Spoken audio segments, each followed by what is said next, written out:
Oh, no, we have a. Oh, hang on. Hang on. I realized that I don't have. What is going on here? I didn't realize. Oh, geez. I don't. I was not in full screen for some reason. There we go. So everyone just saw like. There we go. There we go. There wasn't anything embarrassing in there. No. You were just like, hey, I did my first big mod last night. Oh yeah. Hang on. It looks like your audio is way up there, so I'm just gonna turn it down a little bit. It was in the red. Okay. I realize that I haven't streamed in myself in a long time. Yeah, it's been a while. My camera is like over too. A little off center. Yeah, well, I mean, your setup is understandably a little off. Yeah, I mean, I think the last time you streamed was the Mega SG. Yeah, with Ketris. Let's see if this helps at all. Uh, Do that.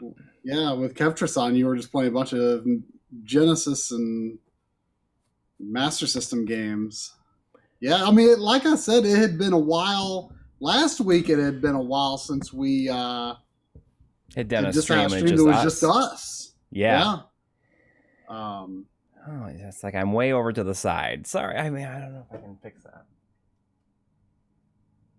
I mean, sorry everybody. I'm a little out of sorts, I guess. Let's see if that helps. No, maybe not. I don't know. It looks a little bit just better. Move it over in OBS. Hey, we already got two Canadian bucks from Zazu. Thank you. From Zazu. Hello again, sires. Have a good gaming evening. Well, we hope so. I imagine Coury will be playing on super easy mode, which will increase the chances of it being a good gaming evening. Yes. Super easy. So I guess super easy mode. Everybody here now knows what our big project was. That's been we shot almost a year ago now. It's so great. Can you believe that we have gone through, basically 10 and a half months of being like the Japan project, the documentary we shot in Japan, and talking all about the trip in Japan, but skirting around what we actually did. And we never once accidentally said the M2 documentary. I am in shock that did not pop out of my mouth at some point.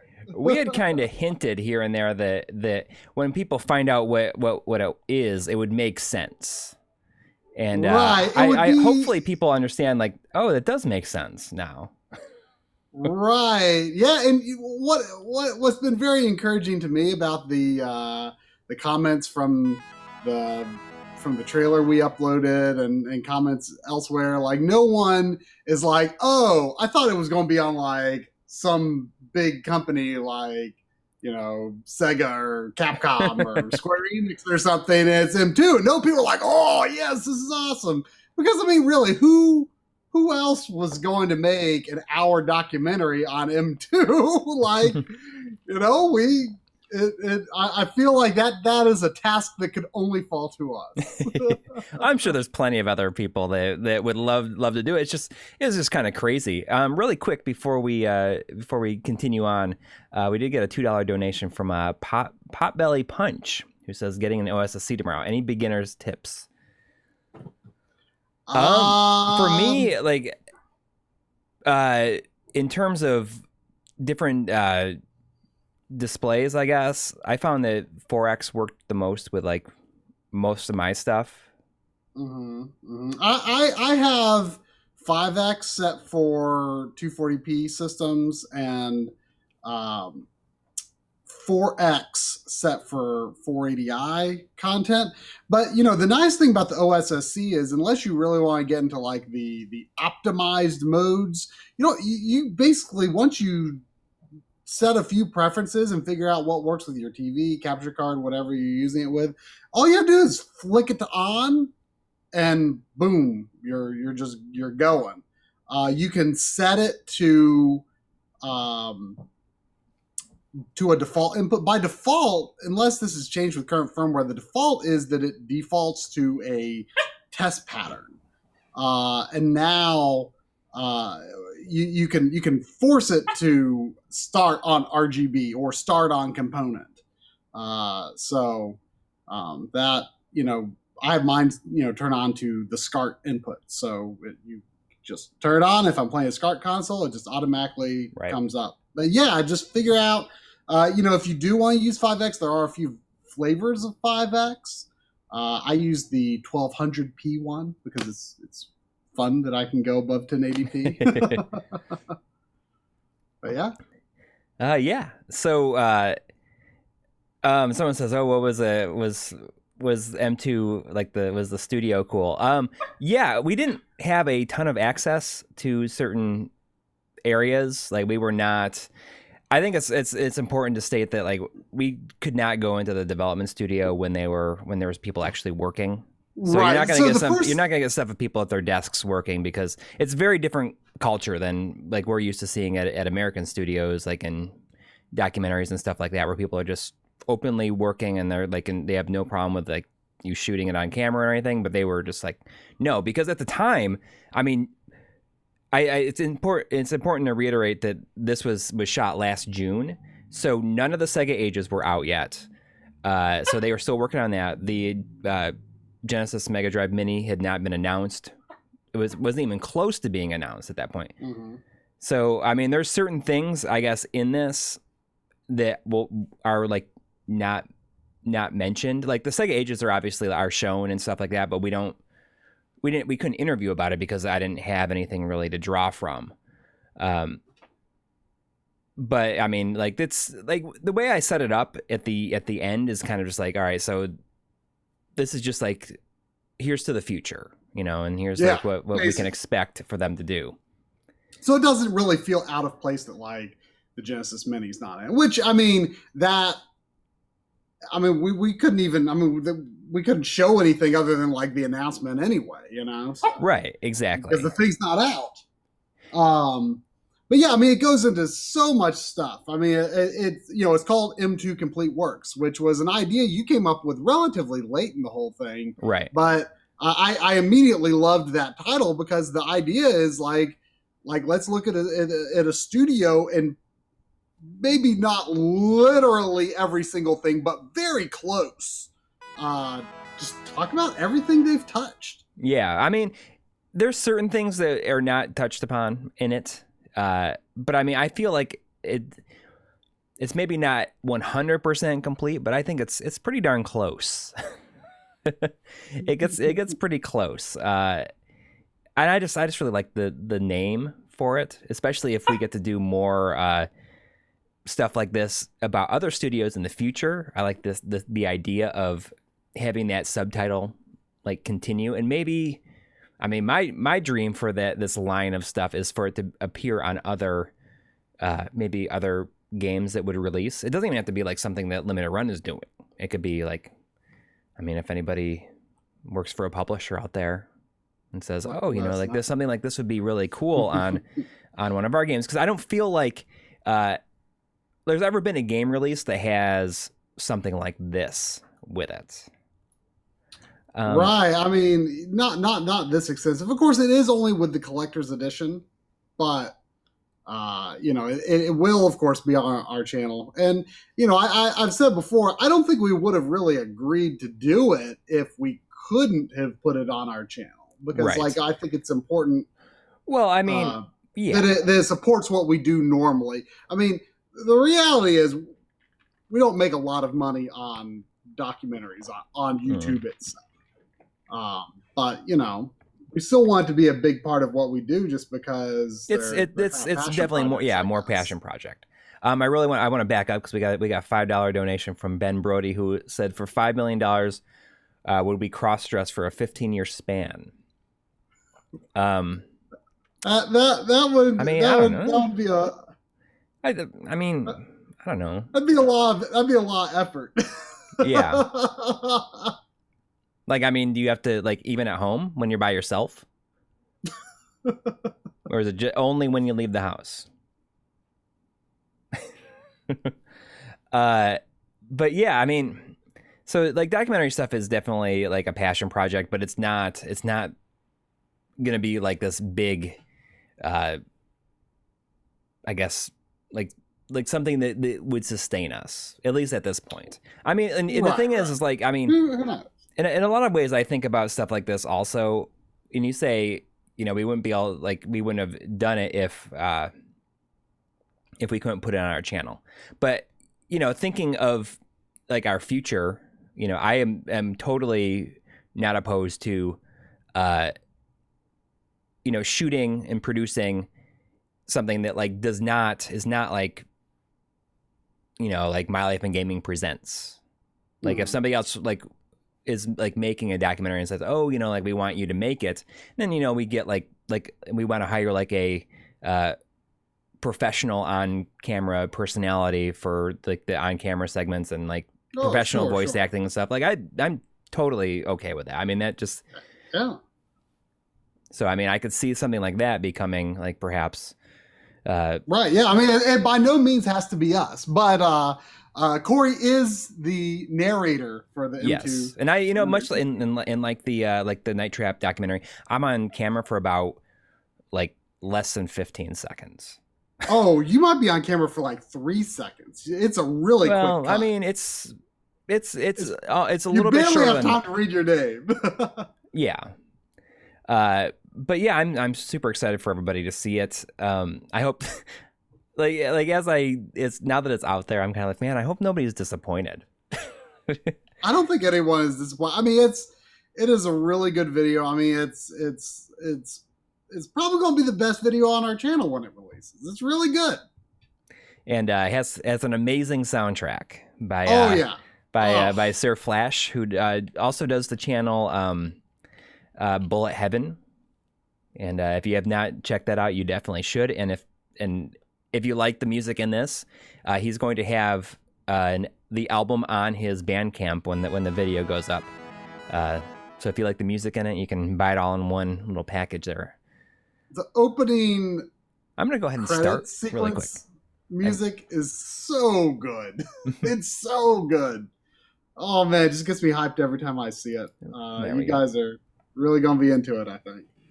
We got a $2 from Potbelly Punch again. For the record, really quick. I might. I have other titles in the Shot Triggers series, so I'll probably play this for a bit, and then I might play like Dangun Feveron and Maho Daisakusen, also known as Sorcerer Striker, which has a ton of content. Okay, go ahead. Potbelly Punch was asking for PS2 would you use a scaler or a 60 gig backwards compatible PS3. I mean, I use a real PS2 through, currently through OSSC, but, OSSC or FrameMeister, your pick. Just for simplicity's sake, reliability's sake, accuracy's sake, and all that stuff, authenticity's sake. And I just don't want to put a whole lot of wear and tear on my backwards compatible PS3. My backwards compatible PS3 is not the full hardware. I mean, when people say 60 gig, like it kind of confuses me when people talk about PS3s in terms of like what the model number being what hard drive it came with, because I have no memory of what the different hard drive sizes were. And like I have always, I've upgraded my PS3 hard drives as I've needed to. I'm definitely of the mindset that I have to have like everything installed. So I have always upgraded my hard drive. I couldn't tell you what my PS3 hard drive started. I could not. But no, those are probably the best look. I mean, what's interesting is that the full compatibility and then the like semi-compatible ones, they interestingly have a different look, which I wouldn't have expected. I wouldn't have expected like the scaling characteristics to be different. But it's hard for me to choose between those two. One is sharper, one is smoother, and it kind of seemed to me like different games look better on each one. I would say it's the best look for PS2 games that I have seen. That is presenting the games without like rendering at a higher resolution or something, but is of course outputting 1080p or whatever. But it's doing it very nicely, very well. So it looks great, but I tend to just not use it. In part because I don't have a full compatibility system anymore. I'm not very good at this game, just for the record. Are you playing on super easy mode? I don't know what it is set to. I mean, all the all the game footage that's in the video of these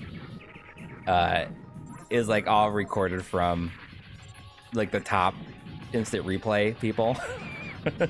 Yeah, the game includes those. Like you can play those back. Yeah. Well, you can download them. I mean, they're right in the they're in the leaderboards. You can download the like the top like top 10 or something like that with each ship. Mm-hmm. I don't know if they said how much the standard edition is going to cost though. Yeah, I'm guessing that it's probably either going to be.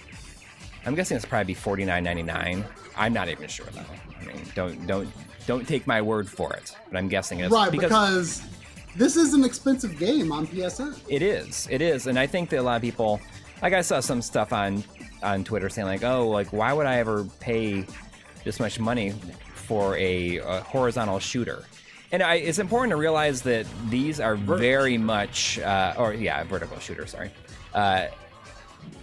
it is very much a premium product. Like there is a lot of work put into porting this game. A lot of extra features, a lot of archival materials, and the way that I describe it is that it's kind of a. The Shot Triggers games in general are basically like making Criterion collection of these specific games. Yeah. So I mean, it's if you enjoy like if you understand like the value that a Criterion collection like is worth, like all the different documentaries and stuff like that that's included with them, then this will make sense. So one of the things about Battle Garegga in particular is that it uses like this super weird scoring system and difficulty system. Right. And like apparently, according to the developers, it took people like years to really figure it out. Yeah. Like early on, apparently some people said, "Oh, this is not possible to even beat this game." And like, there's like a certain strategy that you have to use about like you like die and lose your weapons, and the way you power up is extremely unconventional. Right. But one of the interesting, and that will be interesting, by the way, for in addition to the full documentary, we're also releasing a week after that. A Q&A session with the Shot Triggers team in particular, and that kind of comes up where they explain the which will also be scoring system. That'll be on the Blu-ray as well. Yes. In terms of like the M2 Complete Works, the Shot Trigger stuff is a very small part of it. It is in it though. It is in it, but it's really about M2. Yeah, but that's why we thought it was important. Like doing the Q&A kind of gives. Like the fans of this game and their other shooters, it gives them a chance to really hear what goes into making that. And like that interview came out well beyond what we ever thought it was going to. We interviewed 3 people at once from that team, and we were not prepared at all. We didn't know it was happening until it was happening, and we had to right because that was the last day we were there shooting, and we knew we were going to be shooting interviews in their conference room that day. And when the team came down, our interpreter tells us, oh, they kind of want to do it all together, and I'm like, no, let's not do that, because I thought it's not going to look good. We don't have enough microphones. It's going to look bad. It's going to sound bad. This kind of interview thing doesn't work. But then we realized we actually did bring enough mics, and just enough. Yeah, and I almost didn't bring my portable audio recorder. It was yeah. Oh, it actually, and thanks to us having both of our cameras, I mean, it turned out. Yeah, I mean, it's like a really well. Shoot. Like it took us about an hour to set it up and to make we had to hang some posters behind them and stuff to make it look like a nice background. It was really difficult to set it up, but I was very proud of how it turned out. So for shooter fans and fans of Battle Garegga and other games that are in the Shot Trigger series, I think people will be very interested in that content. Right. And some of those interviews do make their way into the full doc. Yeah, but not. Yeah, I mean, only at the end. Most of that is in is in the Shot Triggers Q&A. But if I jump back a bit, there was a $5 from Colin Barons saying, playing Sonic Adventure during the stream, you guys make it bearable. Which I have a bit of nervousness about me getting to Sonic Adventure as well, but I did buy it at some point in the past year. I've played through Sonic Adventure 2, but not 1. So. Oh. Yeah, I played through it back in the day, right when it came out on GameCube.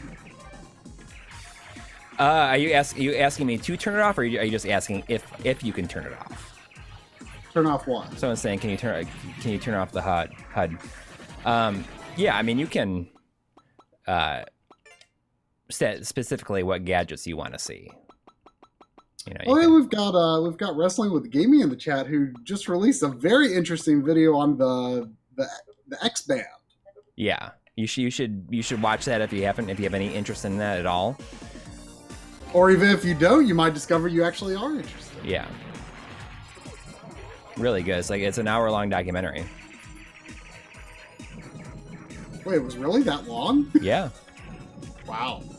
And he interviewed several people who helped make it. It's pretty awesome.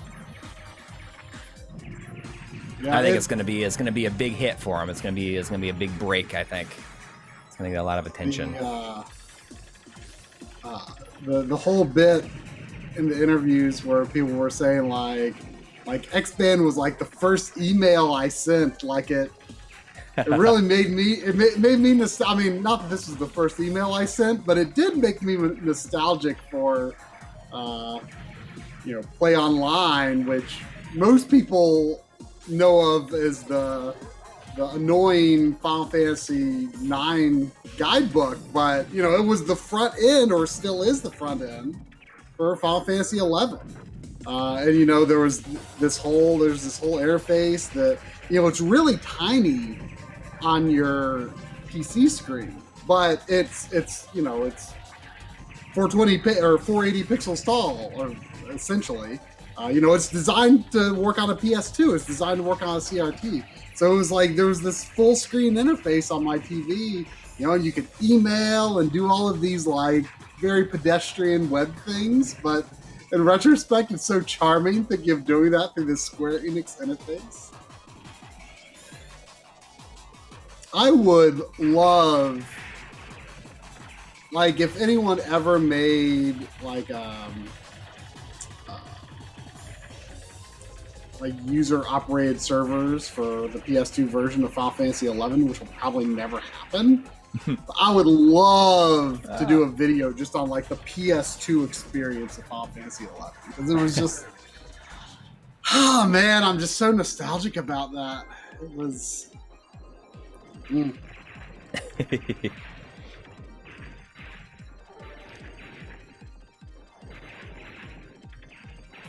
I saw some if I had tried the extra ships. I haven't, like, really. I've watched replays of them. You've used some footage from Mikado, the arcade that we shot some stuff. Haven't you used some footage from that in some other episodes? I think. I feel like you've used it somewhere else, but maybe I'm thinking. Maybe I'm remembering wrong. I feel like I have too, but I don't know if I have. Well, I know that you like identified some stuff. Like I shot some like Wonder Boy and Monsterland there, and we're like, oh, we can use that later. Right.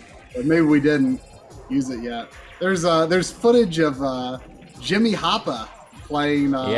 Jimmy Hoppa is makes an appearance. I don't know if you see his face in the in this like in the M2 doc. I don't think so. But you see his face a lot. Like he's like on the ending credits of the Q&A, like from several different angles, playing this. There was a shot I was very proud of that was like I like focused on the Battle Garegga screen, like reflecting off of Jimmy's glasses. Oh yeah, so you can use it. So no, Jimmy's face is not it, but there's a hand, working the controls, and it's Jimmy. Yeah. Don't be too hard on him. He wouldn't consider himself an expert at the game, and he was playing with it. He was playing it with our funds for the project. Yeah. Like that shot in the trailer that is like the yen exchange machine to get the 100 yen coins from in the arcade, like that that money that you see there is part of our budget. And that's my hand pulling it out.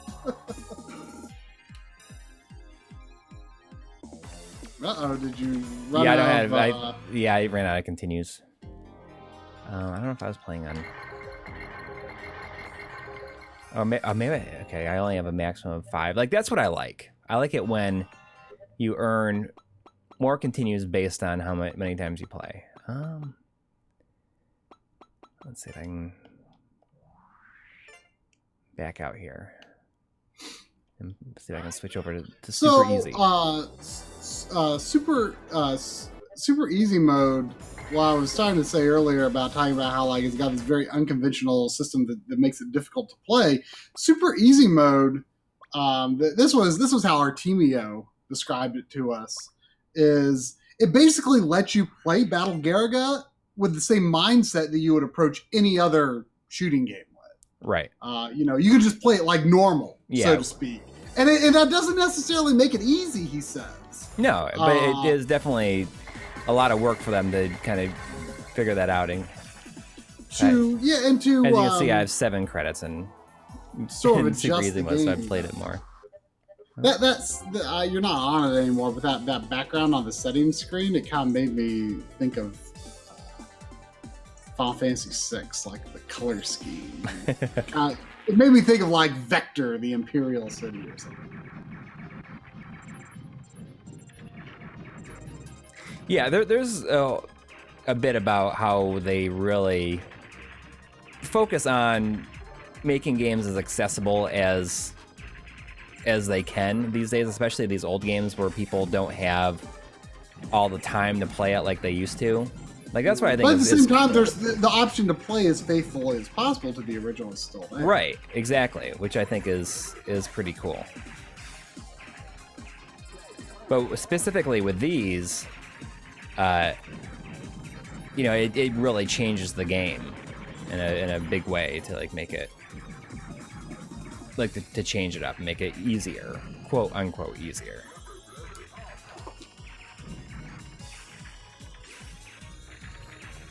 But I really hope that this sells well through limited run, because then if it does, they're gonna do the other ones. And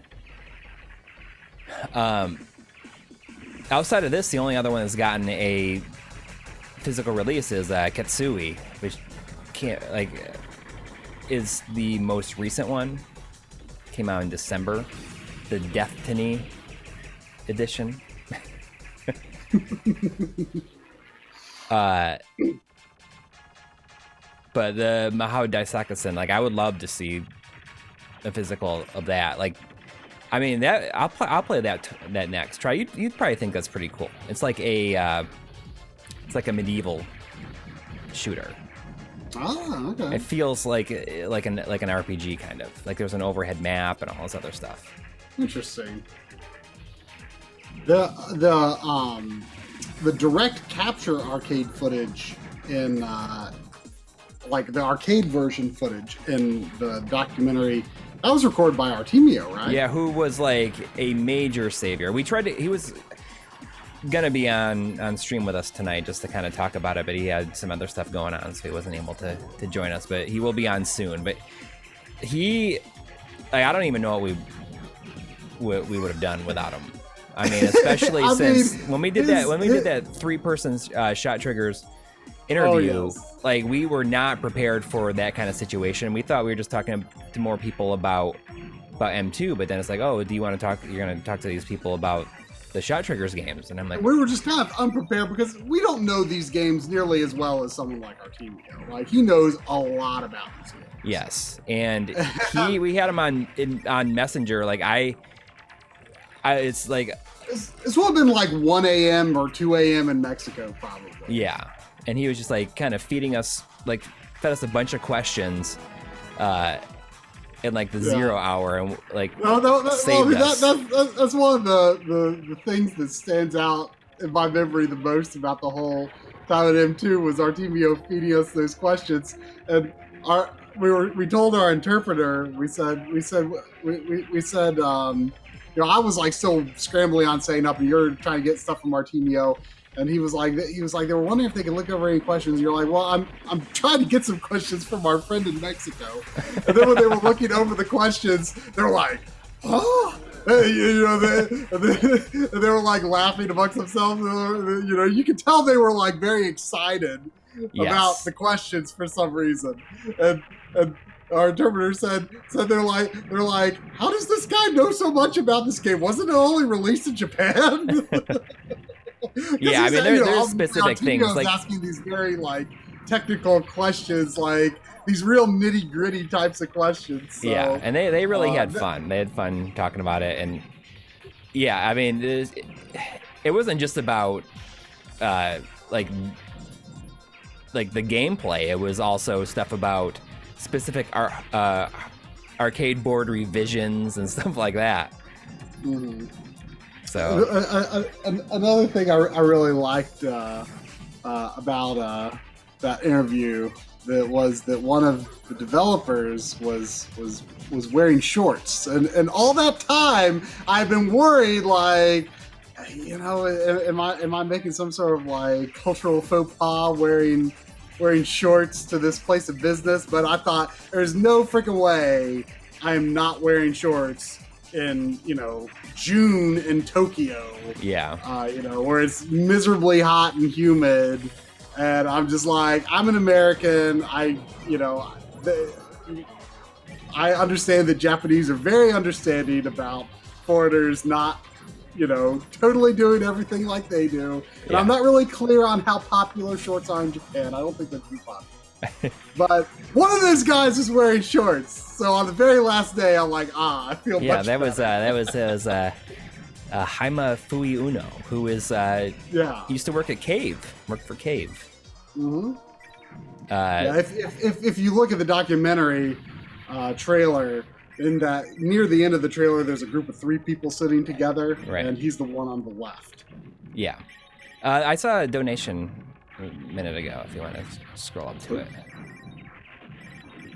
Oh, Craig Wan gave $2 and said, "Would love to watch you play Cho Aniki someday." Oh, maybe.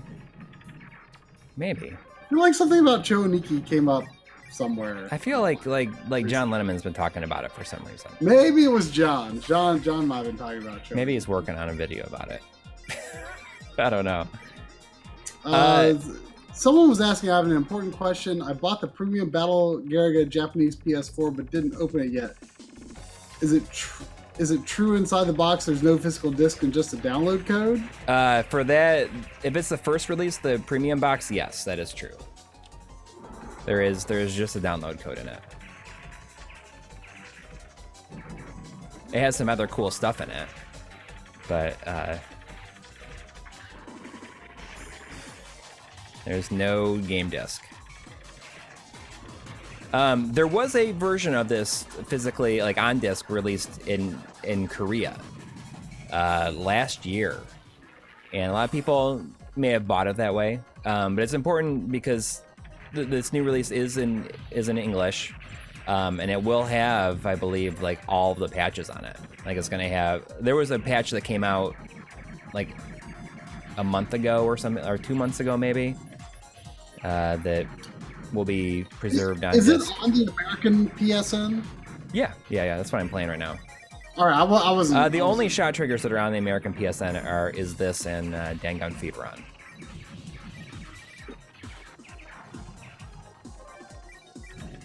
Yep, Frank Cifaldi is in the video. Yeah, Mike Micah. We went to Digital Eclipse, honestly, primarily to get their perspectives on him too, just because we thought that would be interesting to get. Because they kind of occupy that same space, and as a Western studio, and right. And two, I don't think they have any shyness about talking about who is essentially a competitor. They were just talking about how much they respect what they do. Right. But we're also going to do something on Digital Eclipse itself later, just because. Yeah, when we were there, they said, we shot a lot of material. We actually interviewed a lot of people there, so we're just going to do that. We're just going to make that for fun sometime as well. But honestly, the main reason we went there was just because we thought it would be cool. It also gives us some balance because you've got Japanese speakers and you've got English speakers. Right. Yeah. I mean, that's what we want. That was one of the main reasons that I wanted. I wanted other English speakers, that can speak to the kind of work that M2 does. Mm-hmm. Gives it a different perspective. Yeah. And like we went like almost overboard on the subtitle tracks for this thing, because we've got a full English subtitle track. So in other words, everything that is said, whether it's spoken in Japanese or English, is subtitled in English. We've also got a English. This is what most people are going to watch the documentary with, or what we intend to be the default is that English subtitles just when Japanese is spoken. Right. It won't display subtitles when English is being spoken, but it will when Japanese is being spoken. We've also got a full Spanish subtitle track, which, everything, whether it was spoken in English or Japanese, is in Spanish. And we've also got a Japanese subtitle track that does not subtitle Japanese speakers, but it does subtitle anything in English. Right. So it's a pretty extensive set of subtitles, closed captioning options that is both on the Blu-ray and on the YouTube version. Yeah. So we're pretty. And this goes for both that extra the Q&A and the main documentary. Of course, the Q&A doesn't have any Japanese subtitles because there's no English. Because it's all Japanese. It's all Japanese. Yeah. The only English is the questions that pop up on screen. Right. Like they just kind of appear on screen and then goes back to the Q&A. But I thought that turned out very well. I mean, it's very straightforward. That one is. But it turned out very well in edited form. But of course, the full documentary is obviously a totally different piece. Right. Someone's saying, is there a pre-order? It'll be available through Limited Run Games on Friday, and it will be on our YouTube channel the following Sunday, or a week from that following Sunday. So 2 weeks from today. It'll be up. If you're not familiar with how Limited Run Games works, I mean, they will be, sometimes they do pre-orders, but these are limited quantity releases. It's going to be 10 a.m. Eastern time that it goes up on their site. And, sometimes stuff lingers there for a while, but sometimes it's gone like in 2 minutes. So like I would recommend being there at the time, but they will also have another.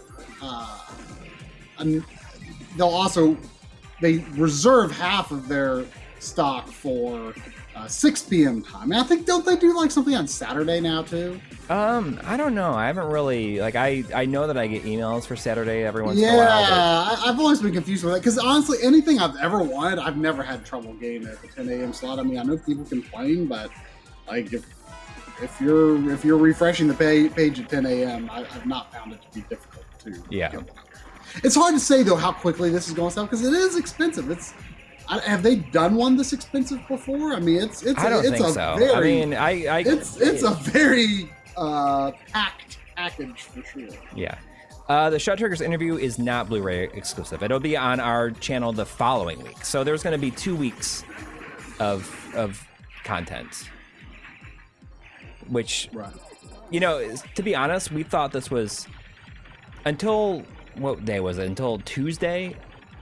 We thought that it was going to go. It was going to be available at the end of this month, and then we got an email saying like, "Oh, we're going to sell it on May 10th, and you can release the videos, a week after."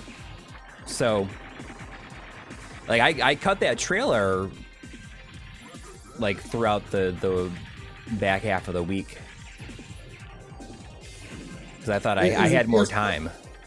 It is not on Switch. It's only PS4. Craig Wan give another $2. Thank you. Any conventions you'll be appearing at this year? Yes, we're going to the Long Island Retro Gaming Expo? Yeah. I think that's the proper title. Something like that. It's in early August, right? Yes. And I will be at the Cincy Classic in Cincinnati, Ohio. The 18th, I believe it is. It's Saturday. It's just a one-day. It's apparently Cincy Classic was a convention that happened before I moved here, and then it went away for a long time, but now it's being revived. Oh, is this the first year? Of the revival, yeah. The revival? Cool.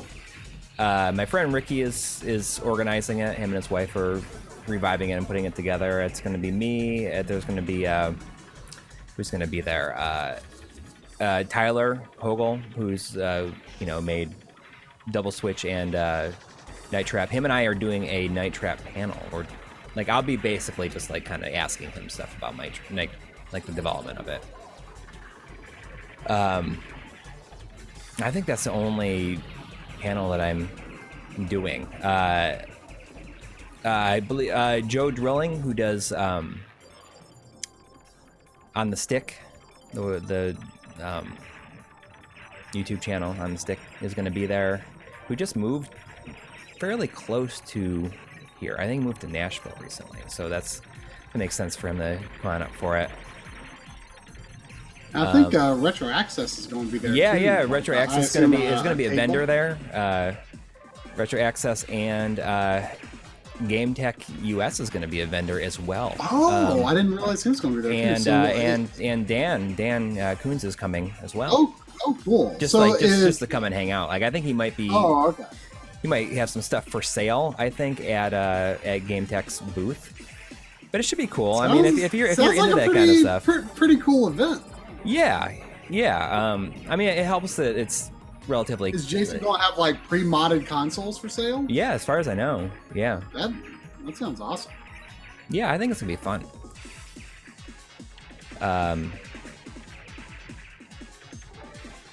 But yeah, it's just a one-day convention on the 18th. So if you are in the Midwest anywhere, you should make the trip for it. I don't think it's gonna be. I have no idea what the location is. Like the main guest is Daniel Pacina, who was Johnny Cage in Mortal Kombat 1 and 2.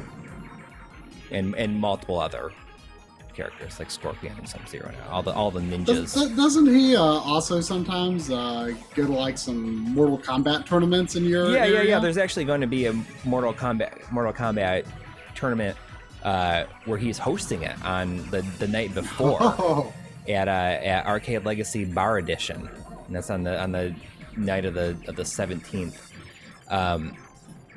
Like I'm definitely gonna go there, but if you go there, that's where my Space Harrier arcade cabinet is now. Hang on, I'm going to take a seat. Yeah. All right. But yeah, if anybody is even in the area, you should come and hang out. I think it'll be fun. And then the day after that is when we can release the video. So that's kind of it's kind of cool. Be kind of a cool 3-day event.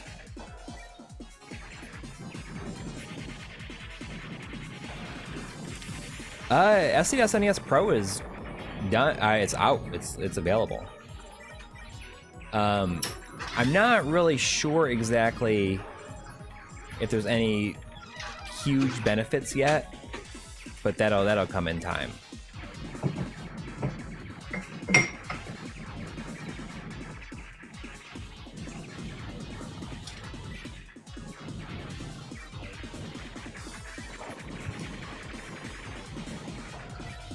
I might beat this.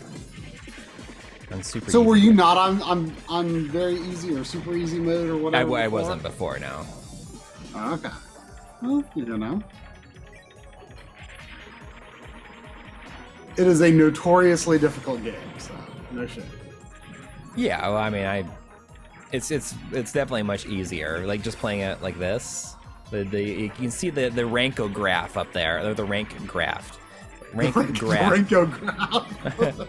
I thought I had it. Oh, why does that keep on happening? On the regular difficulty level, the longer you stay alive, that graph goes like on an incline, so it just gets harder and harder and harder. And it's funny because as soon as you die, you see like that difficulty just like drop down.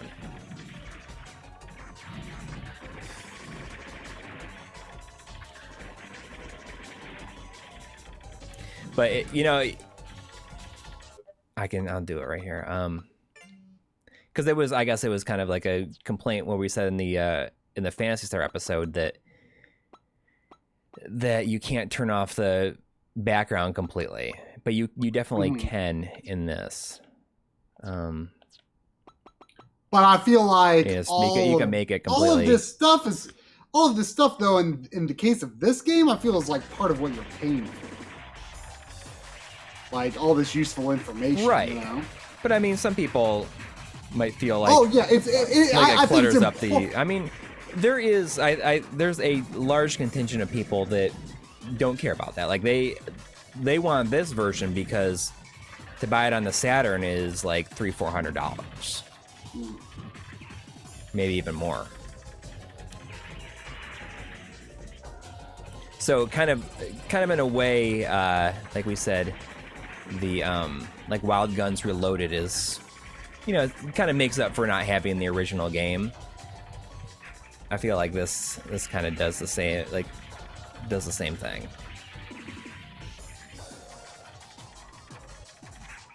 And is there a rotate mode? Oh yeah.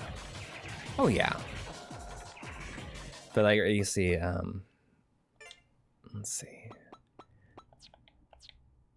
You got the dot by dot. You got scale to fit and manual. I can see from your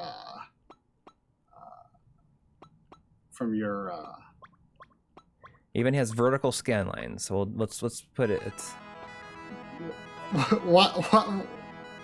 Oh wait, we got GameSack. I don't know if that's the real GameSack Dave, but for some reason there was a GIF that popped up. From GameSack Dave. Come on, guys. Time to upgrade to Mars Matrix if you're looking for a real challenge.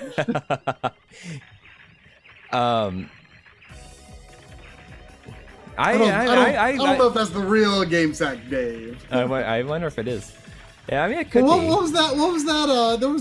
There was a GIF or something that popped up with that donation. Oh, really? Yeah, I mean, I don't know what it's from, but I've seen the GIF before where it's like this guy in the woods and he gives a knowing nod.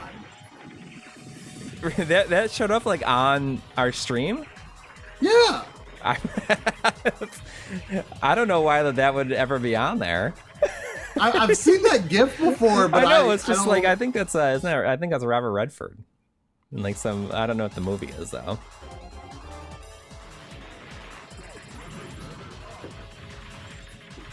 I don't know. Like I've never.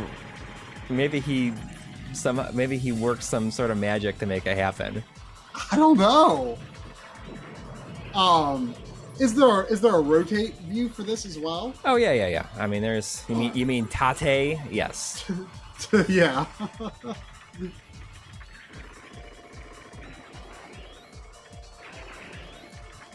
I mean, if it is the real Game Sack Dave, I should let him know that I wore my dad's shoes today.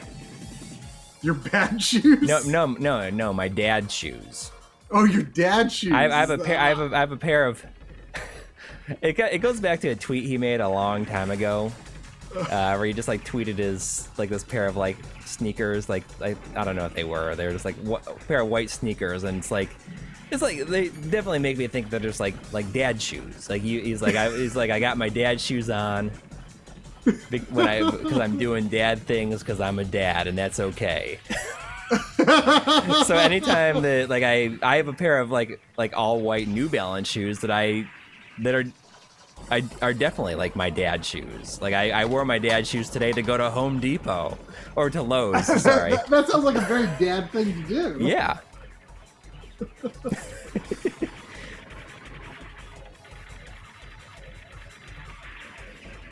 I can tell from this black background that your capture card is not matching your PS3's color range. Oh, I can probably. That's probably my. Yeah, but you want to be careful because you. Oh, okay. You're going to change it on the system. Yeah. So like on the Avra Media, it automatically switches very well. Yeah. But the Magewell is manual. So I have the Magewell on full, and I'm only generally only capture full stuff. Does that look better to you now? Yeah, it looks correct. But I finally connected a second HDMI cable from the monitor 2 on the Denon to another HDMI input on my TV. So now when the PS4 decides it's just randomly going to be on the wrong RGB range, instead of changing the system, I just let it do what it's going to do and change the input on my TV now. So I've got a limited range input and a full range input now.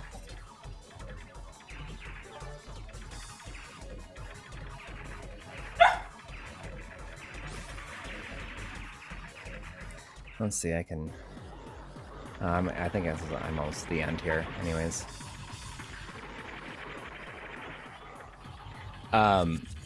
After this, I'll play another one. Yeah, play the one with the world map or whatever. Yeah. It sounds interesting. One thing that was interesting in the interviews that we noticed was that they were using the English, or in some case, I guess really American names for a lot of because things. they knew. But because they knew, but I still would have expected.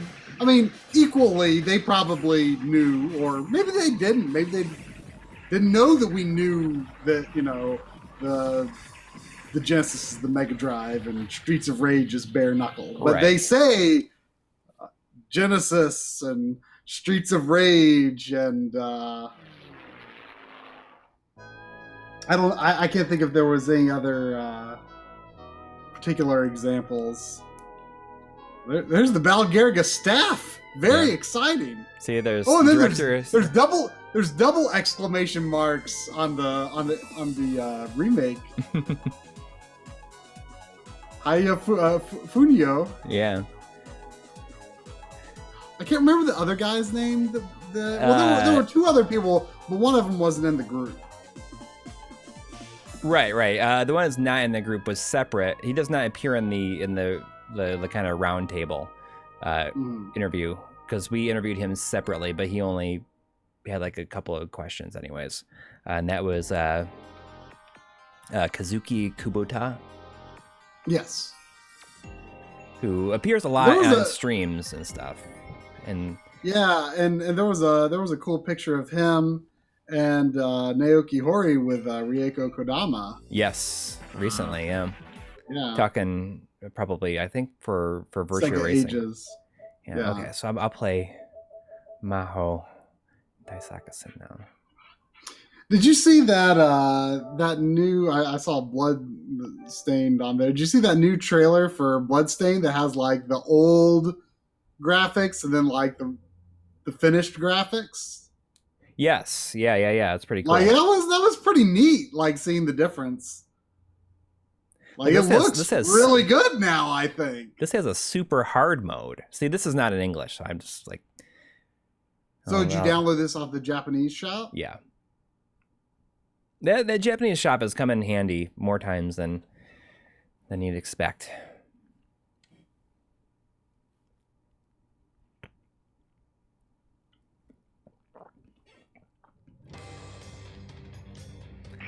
But you'll kind of see it's pretty cool. Was this game in the dock? Yeah.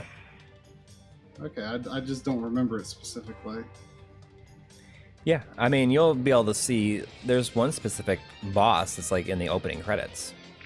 Like this is like that's where the title appears. Guy? Look at the screen right now. That's from where the title of the documentary comes up. Oh, yeah. Okay. But like the big iron guy is from the credits too. Yeah. I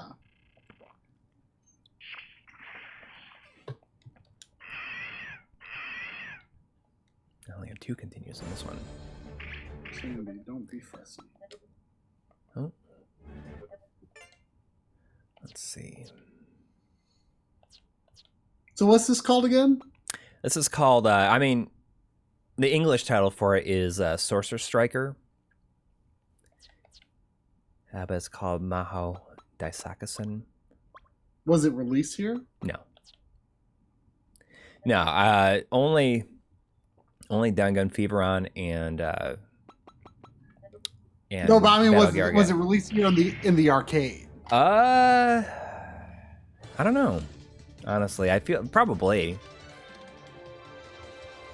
Someone in the chat can probably answer that better than I can. And the music sounds like an RPG. It's pretty cool. Oh, God. Change my buttons.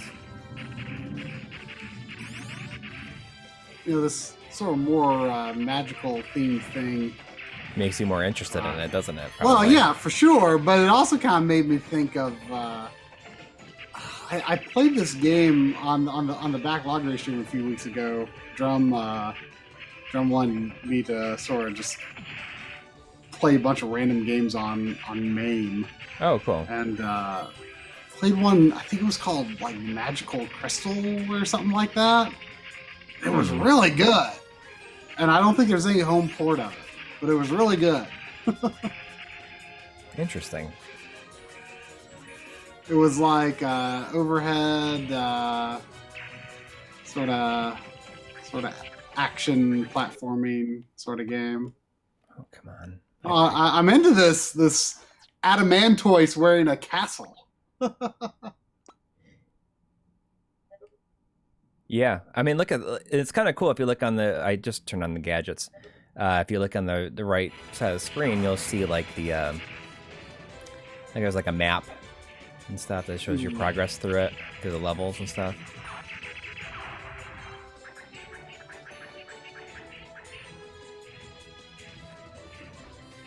But yeah, I hope that this one does get a US release. I mean, unless it's come out on PSN since. Is there a Japanese or Asian physical? No. The only ones I have physical are Battle Garegga and Katsui. Yeah, so I mean, hopefully, Battle Garegga will sell out so they can do a physical of this, because I would love a physical of this one. I mean, this is definitely my favorite of the group too. Thematically, it looks like the most fun too. Yeah, and there's just a lot of content to it too. Oh, I missed that.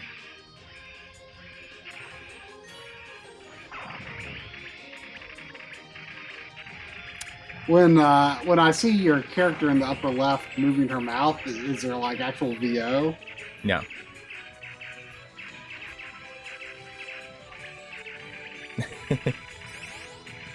Why does it say topic cow? And I don't know if that's supposed to. I don't know. I'm sure there's a lot of stuff in here that's like the people that are hardcore fans will know. All right. Let's come on. Let's talk about cows. it's the topic.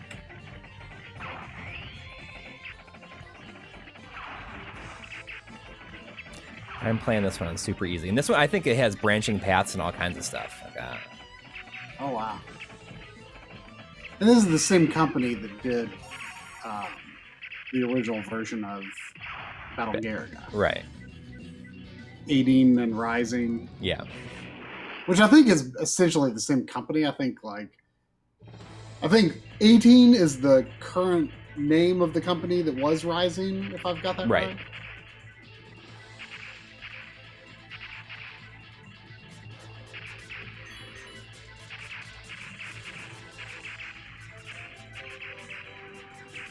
Yeah, we didn't have any access to like anybody who originally worked on these games at all.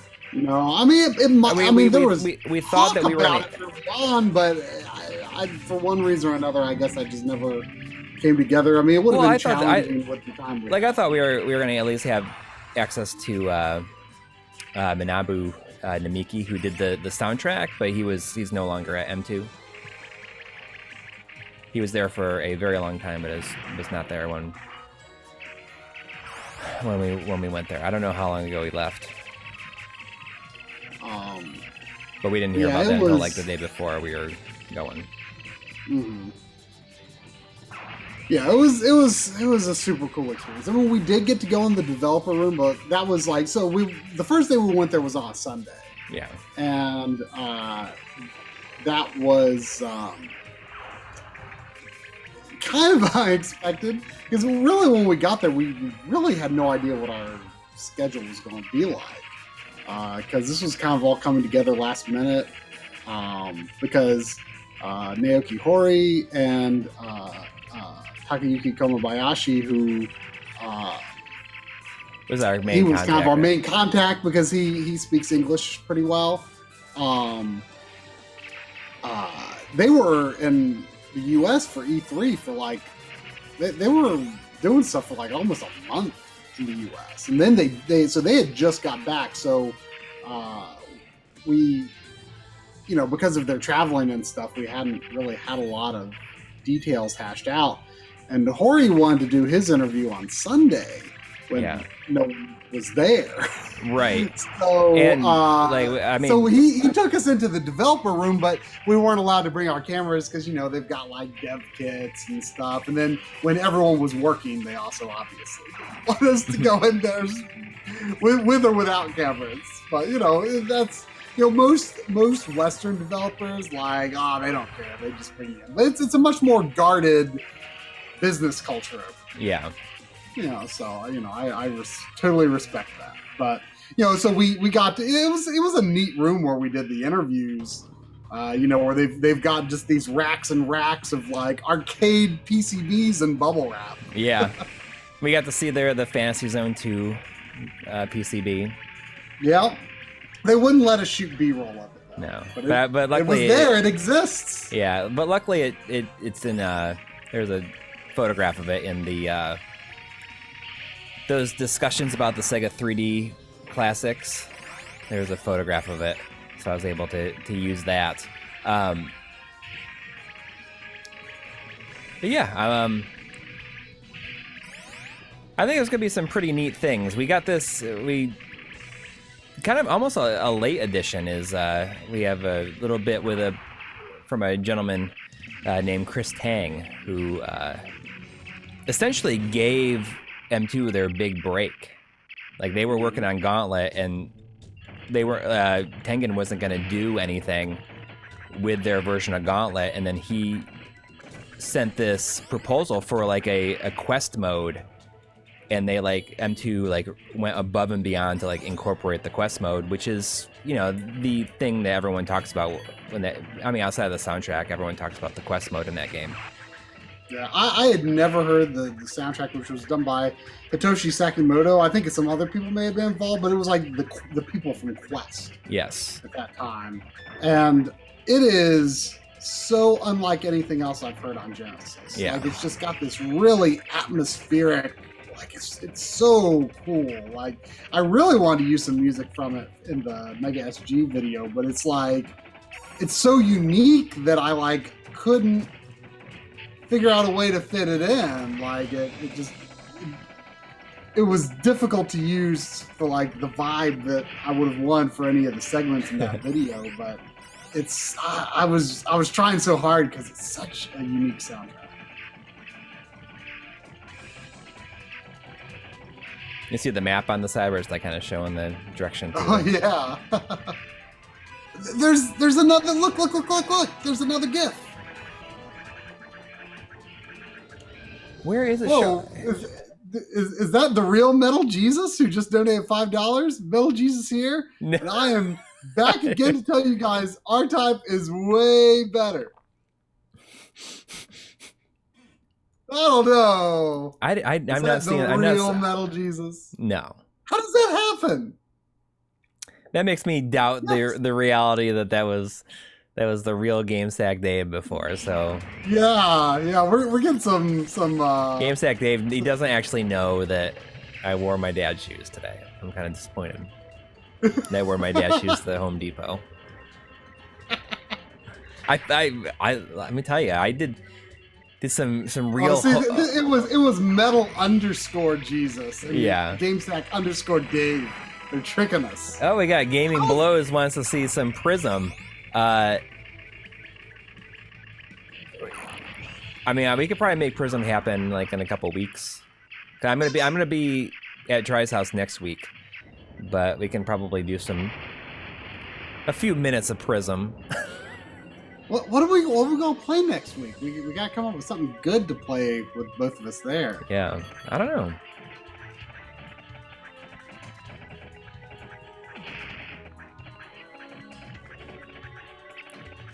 Well, I'll think about it.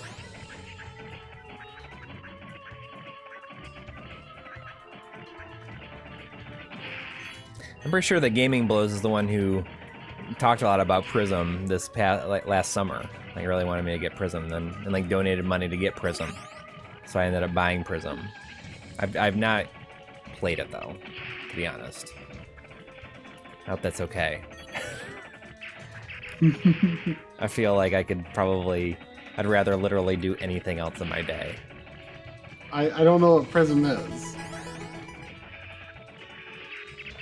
What is Prism? Prism's the Last Unicorn or whatever, that one game that I got. Or the Dark Unicorn or something like that. It's chapter 1. It's a PS2 game. Prism, the unicorn, it's the Dark Unicorn chapter 1 or something like that. Oh, right. You found it the next day, yeah, and it was $2. I had to get it because I'm pretty sure it was Gaming Blows that donated money. It was here's for the Prism fund. Really wants to see He's glad that you haven't played it because he wants to make your first time be on stream. Is that what it is? Like the last unicorn or something? I don't remember. But it's like chapter 1. So it's gonna end on a cliffhanger that we'll never see the follow-up. What kind of game is it? I don't know. Well, then how do you know that you would rather do anything else? I'm just guessing by the fact that it was like $2. Hey, I'm sure there are some good $2 games out there.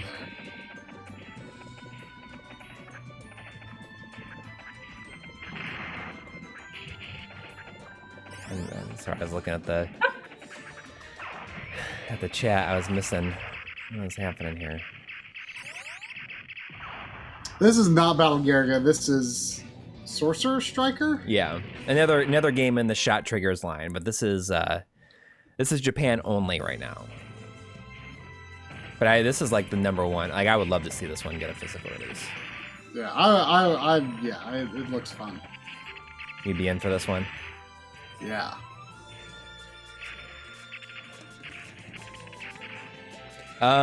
In terms of like the people that we interviewed, like there's a lot of cool people. There's just like a lot of really awesome people at M2. Just like people that made a lot of the games that I played growing up. It's like the old guard of gaming has found a new home at M2. Yes. Well, I mean that's what that's it says in the trailer, but like that's great that Eric says that in the trailer, because that line is actually not in the documentary anywhere. But I really wanted to use it someplace, and I'm glad that I could fit it into the trailer. I mean, there's people like ex-Compile people that we interviewed, ex-SNK, like a guy who worked on Twinkle Star Sprites for SNK. And we interviewed. He also worked on some of SNK's PS2 compilations, I believe. Well, he worked on the stuff that the M2 did with them. He says that he talked a lot with them. I thought it was compilations that M2 wasn't involved. No, I mean he helped him with Neo Geo Station. Okay. Because he was fairly new. Right. Let's see, we interviewed the guy who created Hide-Lide. He was a cool sort of very laid back sort of dude, I thought. Yeah. And I remember Kobayashi was really excited to show him that he picked up what was it? Is there an NES version? Yeah, you got him the NES version of it. Yeah. He like when he came down for the interview, he's like, "Oh, I bought you this when I was in America." Because like he has an E3, yeah. Yeah, and you told him you're like I played the Genesis version of Hide-Lide. He's like, "Oh, I'm embarrassed of that version." Yeah, he's like, I'm not too really proud of that one. But it doesn't matter. I mean, Hide-Lide, it was like the first one was like kind of an iconic game for the time, I think, to a certain group of people.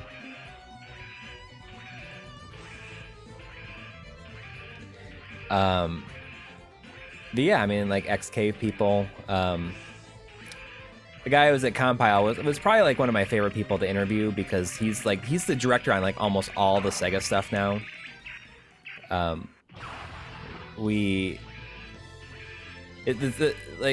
when he first came down, he mentioned something about double target, which is quartet. And when he said double target, and our interpreter like didn't really know like what all this stuff was for the most part. And he's like, double time. I'm like, wait, oh, quartet? And like I like to feel that we became fast friends after that, but but he's probably the second heaviest featured person in the entire thing, just because I mean there is a lot of Sega stuff in here in that. I mean, obviously they've done like so much work. We really tried to interview I can't think it was Okanari, who's like the main like works at Sega, and he's the guy that like works with M2 on like. Although Rieko Kodama is doing that now. Right. But he was like the producer of like the Sega Ages 2500 and the 3D Ages. But we asked for an interview, but we didn't hear anything back until like we were leaving the next day.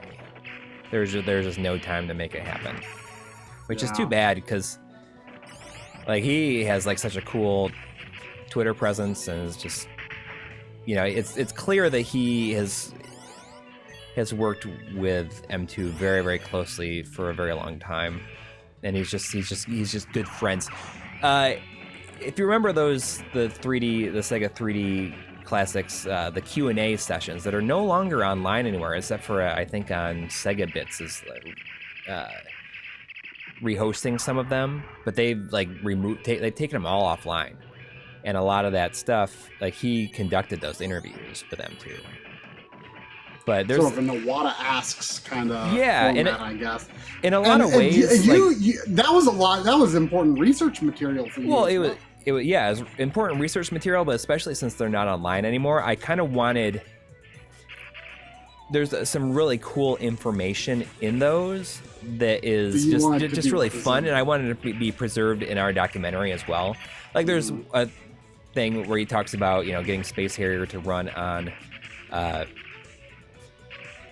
the PS2, and they couldn't get the sound going, so they actually used like the PS1 processor in the PS2 to like handle the music and sound effects in Space Harrier, in Arcade Space Harrier, so that they don't have to. And because of that, it doesn't work properly on some Slim bombs. Right.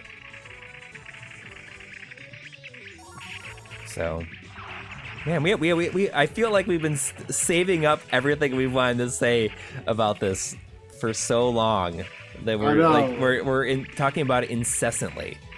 So if we're talking about it too much and you want us to move on to something else, we could talk about the Sonic trailer, I guess. Well, I mean, it's interesting that like you know they're redoing it, right? Oh, the directors. Well, I mean, but I wonder to what extent they're really. I mean, you think? I feel like they're going to have to do something that still works within the. You know, with some of the animation they've already done. So I don't know how extensively they'll redo it, but yeah, I definitely need some work.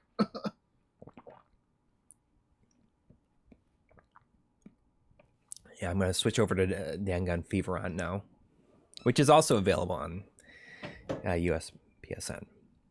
But, I mean, I watched the Sonic trailer one time, and I was just like, I don't know. Okay. Like, I was not like hooked on the memes or anything like that. I just like, I mean, it is definitely an atrocious looking character. Yeah, that is for sure. And Jim Carrey sure is Jim Carrey. Yeah, I think that like he seems pretty good, personally. Yeah, it's just that. He doesn't really seem like he's playing a character. He's just being Jim Carrey. Yeah. Which, I mean, whatever. That's fine, I guess. I have 6 credits in this one.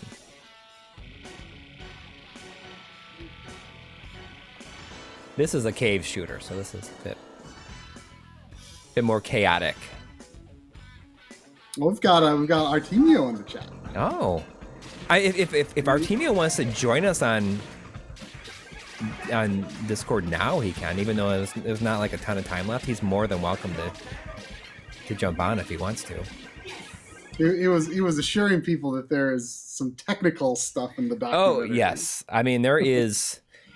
It was important for me to ride a line between. Being accessible, but also having like a lot of technical stuff in it. So I mean, much like our Night Trap stuff has like stuff about resolutions and stuff. It kind of goes like it gets into like their like one guy talks about their process of how they do their ports and stuff like that. Oh, okay. So will you add Artemio to the chat here when you get a chance?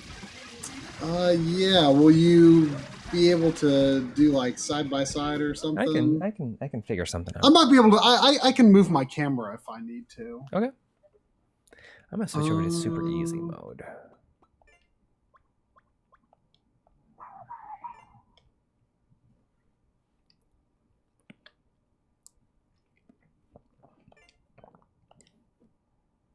Actually,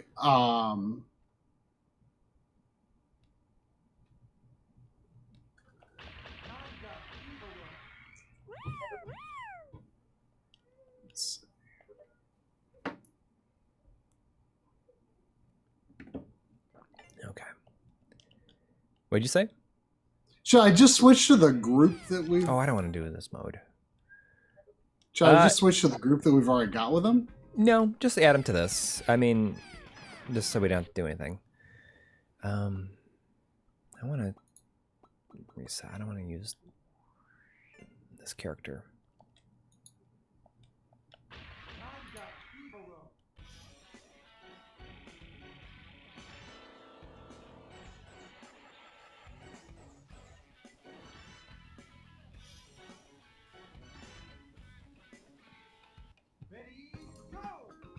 Oh.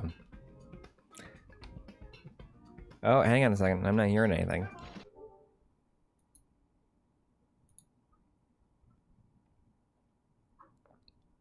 Oh, no, it says Kevtris on there. What? I mean, I guess it was Kevtris from last time. It said Kevtris the entire time. And I thought you meant I accidentally called Kevtris.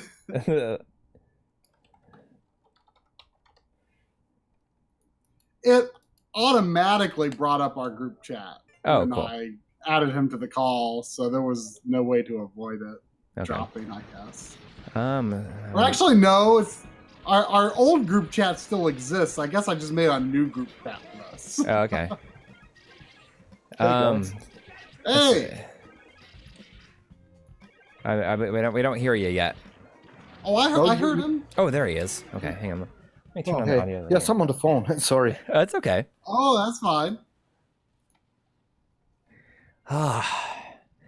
So we're just we've been talking incessantly about the the entire experience because now it feels like we've been saving it up for so long. I can only imagine. It's been quite a while, right? Oh, almost a year now. It's yes, almost a year. But we were talking about how you like really saved our butts when we had to do the 3-person interview. Well, that was fun. Yeah, but it must have been super late at night at the time. Or early in the morning. Or early in the morning, yeah. Yeah, it was like 3 a.m., 2 a.m., I guess. But I mean, at the time, we're like, oh, I guess I can do this. Yeah, it was great being able to help. Yeah, I mean, they were so impressed with your questions. And Artemio also did the Spanish subtitles, or most of the Spanish subtitles. You did all the subtitles for the Q&A, and then like a good amount of them for the full documentary, I think. You worked with a friend of yours. Yeah, a friend of mine helped me because we were, there was not a lot of time. We didn't have a lot of time, so I had a friend of mine, Fernando, help me out, and so we could push them just in time. Yeah, it was. I mean, it's. I'm so glad that we could even preserve those on the Blu-ray as well. You know, it's. Yes. I'm glad we could do that. They might not be as good as they could have been, but I did my best. Yeah, I mean, it's absolutely like people are not going to be lost. I don't think. I mean, it's definitely cool that we were able to have all that extra closed captioning content. I mean, definitely well above and beyond what we've had before, especially for something so long. Yeah, it was quite surprisingly long, but I think it flows really well. Oh, Yeah, I the mean, I Q and think A, it's- the Q and A. Well, Yes, Oh yeah. I and the mean, main doc too, I guess. yeah. yes, it does, of course. But the Q and A, it was something that was kind of, I mean, I was unsure if it was gonna like be included at first, but then I kind of realized that the people that are gonna want to buy this Blu-ray are gonna want to hear that information, and there's there's a lot of, it's kind of served a good purpose also outside of that, in that it gives a lot more information on Battle Garegga than the main doc does as well. So it makes it feel more appropriate being included with it, I guess. I Yeah. completely agree. I couldn't agree more. I think that for me, the main part was the Q&A, and the documentary is like unexpected in some ways, and that's amazing because it gives insight into a very important company that never gets the stage. Yeah, Yeah, absolutely. and especially, I mean, I think from M2's perspective, I mean, one of the reasons they were excited to do it was because they wanted to increase awareness of what they do in, the West. Yeah. Yeah. So I mean, it's cool because I think that M2 is they're definitely getting a lot more. There's definitely a lot more awareness, especially after the Genesis Mini was announced. Indeed. I mean that's made a huge. Yeah, it's like a huge that did difference. make a huge difference, but this is the first product that's not a commission, right? It's M2's project. Right, which is Right, yeah. It makes me wonder, like, if they were even working on it when we were there. I mean, it's hard to say. Genesis Mini, I don't know. I mean, part of me almost feels like it may have not even, like, I don't really know how much time is needed to make a product like that. I mean, for one, M2 already has so much Genesis simulation experience. I mean, they just need to adapt it to whatever hardware it's going to be running on. Right. Of course, make the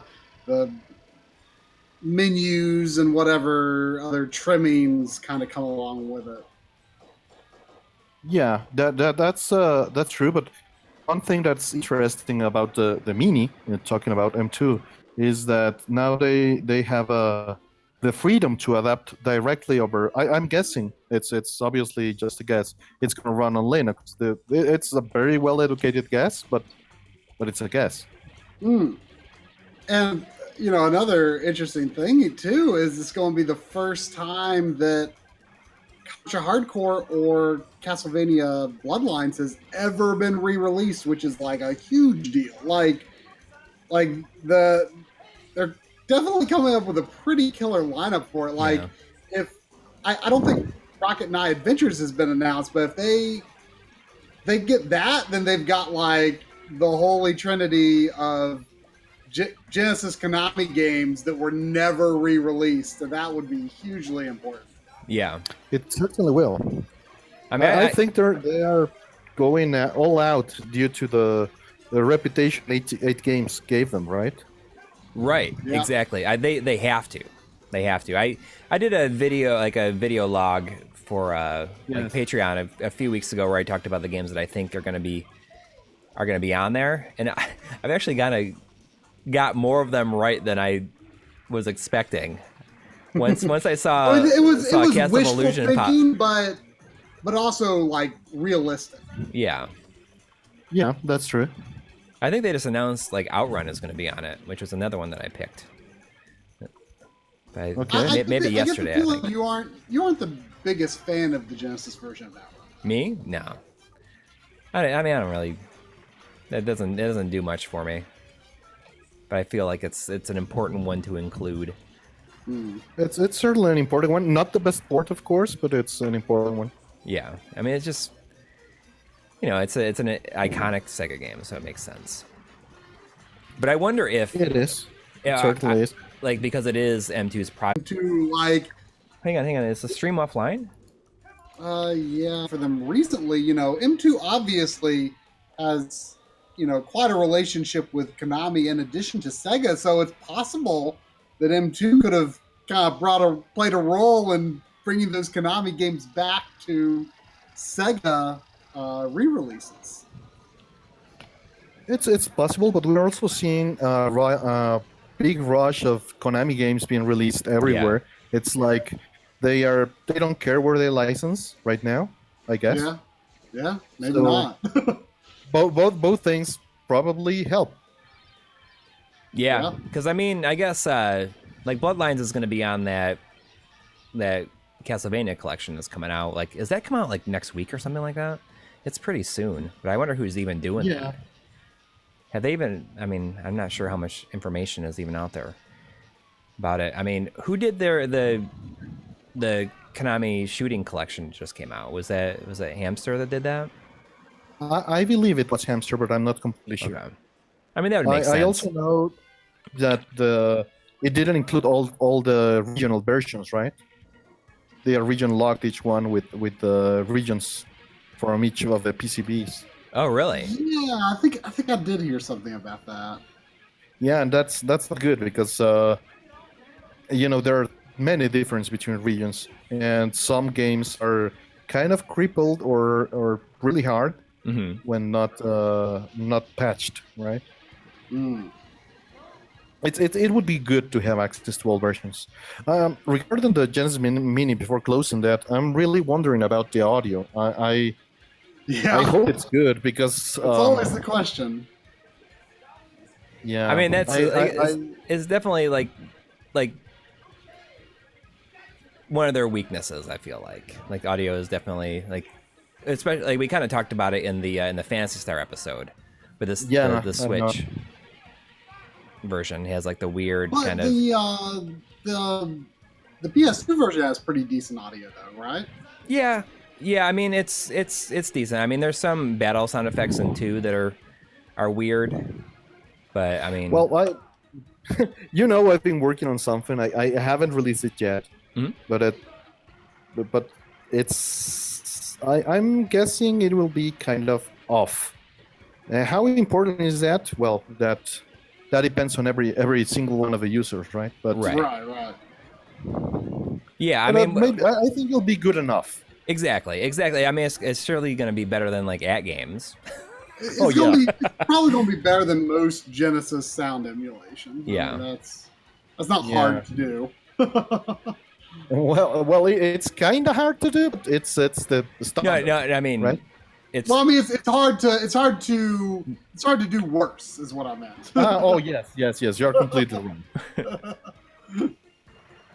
And going back to this M2 shot triggers, it's great to see M2 doing their own thing, right?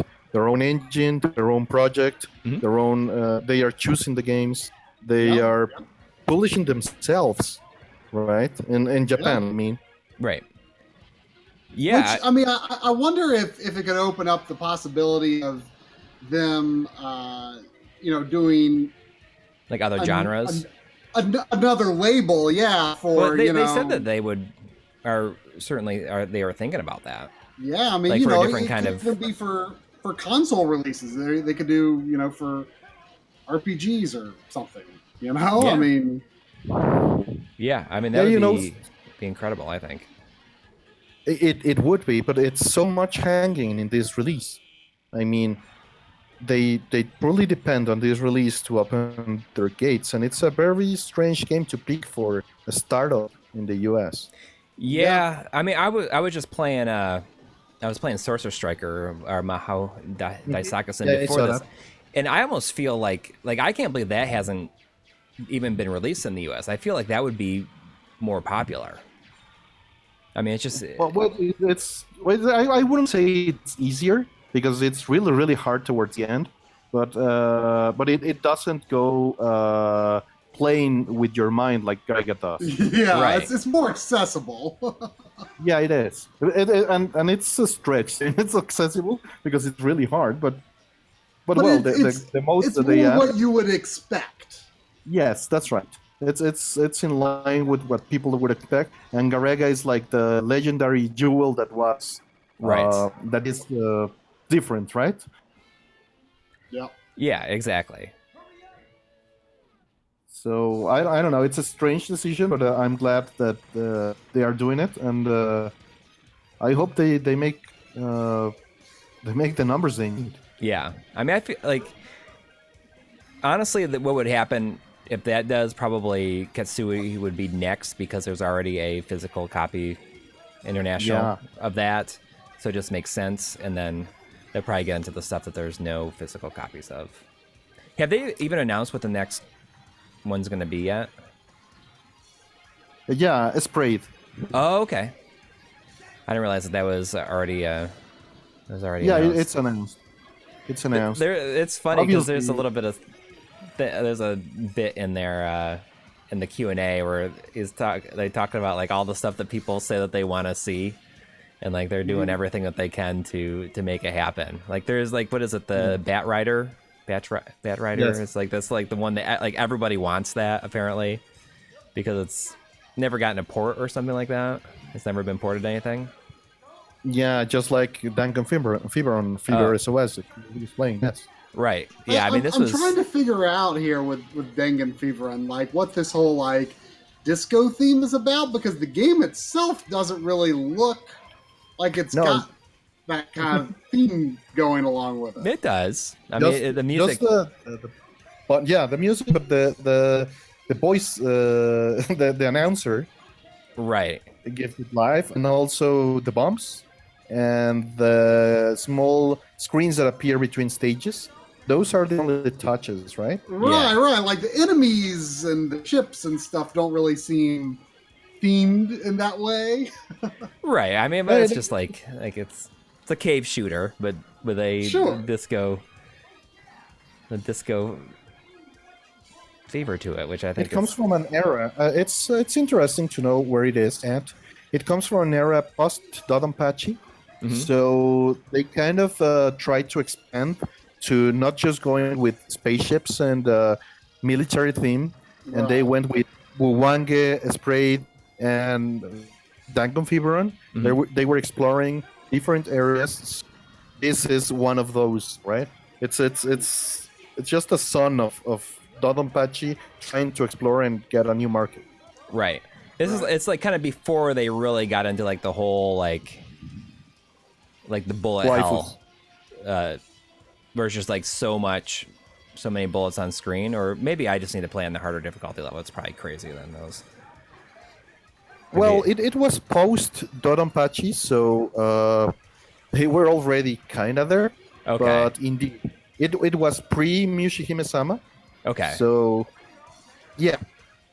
Because that's like, I guess I never played Dodonpachi. I have the first one, which isn't like I wouldn't really consider that like. Yeah, I have the Donpachi or Dodonpachi? I have Donpachi. Donpachi. Okay. Yeah, I have the PS1 version. I got that when I was in Japan, actually. But that one, it doesn't like that feels like less like it's not really a bullet hell. No, it's just the first game of the Cave Company. It was post Toaplan, and Toaplan was a company that basically created the genre with this group of people with Batsugon, but Donpachi is like a Toaplan game, not like a Cave game in many ways. Okay, Batsugon has such an awesome soundtrack. Like that's one that it is. Like if I had unlimited amount of money, that's like one Saturn game that I would love to have, because it's just such a cool. I mean, it has a great soundtrack, and it's like it's really fun to play. It is. That's kind of touched upon in the documentary a little bit about Toaplan, and like their kind of role in shooters and stuff, and like how they went off to form Cave, and they had a relationship with Hori from M2. Yes. Apparently they were drinking buddies. He would go out drinking with him or something like that.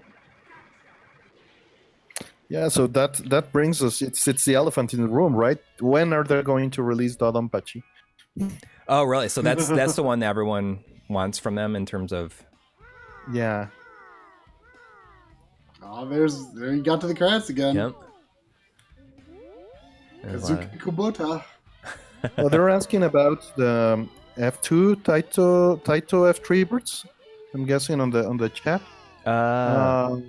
There was a Twaplan game on one of those, but it isn't from the main series of games. They're just replying to them. So someone in the chat is asking what documentary are they talking about. We're talking about the one that we made that is releasing on the channel May 19th and is also going to be included with the limited run collector's edition of Battle Garegga, which will release this coming Friday. Which is an awesome game. I wonder. I don't think they will. I don't know if you checked out Ketsui. No, I mean I meant to buy it, but I haven't yet.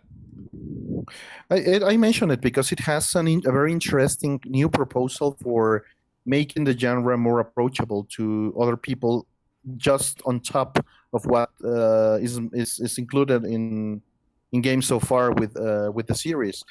They added up an option to practice the arcade game with an auto rewind. If they kill you, it auto rewinds, and you have to go again and again and again. It even has a Spartan mode where if they kill you, you have to go 4 times and pass that same segment 4 times without dying to go through. I like that idea. That would be good for me because like it's a genre that like thematically I like it, but I'm just so intimidated by it. I mean, the only game really like it that I've ever finished is Life Force, the NES version. And okay, not an easy game, I must say.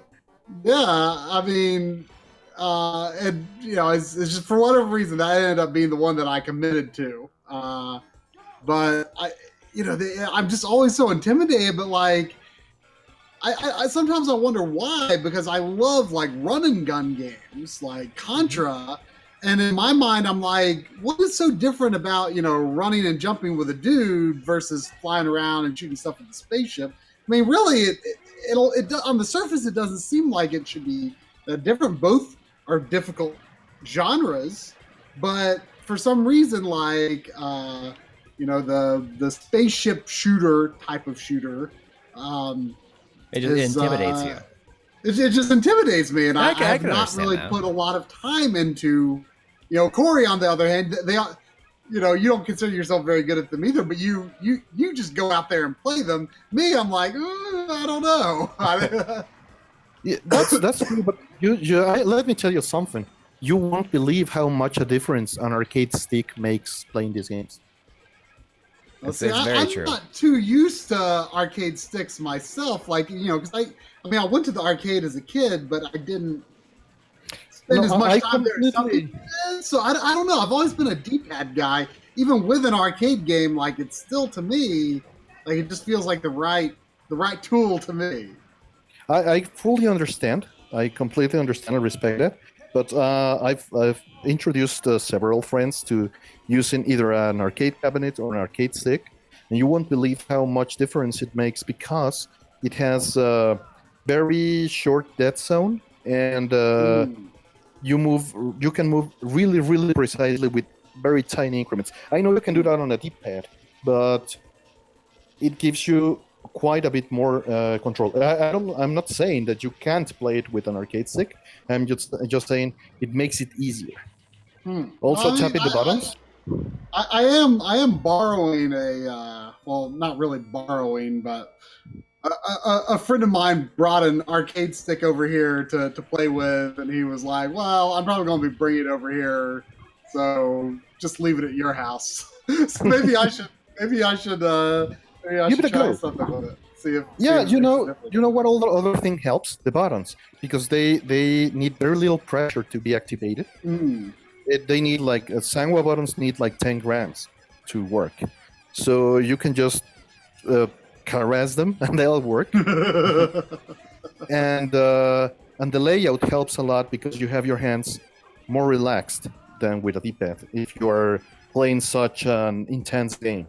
Yeah, that's something that I've never really understood. But like, in intense games do make me push the D-pad and the buttons a lot harder. And Of course. the next day, like my thumbs will be sore, and it's like I don't. There's no real reason to push the buttons and the D-pad harder, but I do. Yeah. Yeah, we all do. It's psychological. But if you learn to relax and enjoy it, you can try. I'm just saying try. Not do it, right? Yeah, Yeah. you might be surprised. Yeah, I mean, last time I really played for a while on arcade stick, just because again, I'm not used to it. Like, oftentimes this happens maybe with controllers I'm not used to. My hands will feel kind of cramped, but then once I'm used to it, like they don't anymore. But like the last time I used an arcade stick for an extended time was I was playing Versus Castlevania. And man, that was That is a strange title too. that. At first I was like, oh man, I can play through this whole thing because this seems just like the NES version. And then like by the third level, like they were dealing like the kind of damage that Castlevania 3 gives you at the end of the game. Like you can only take like 3 hits, maybe 4 by like the third or fourth level. And I'm like, oh yeah, this at first it seems like it's basically the same thing, but yeah, then it gets mean real fast. Yeah, it does. And playing that with an arcade stick is really difficult. Yeah, it was for me, certainly. Yeah. No, it certainly is.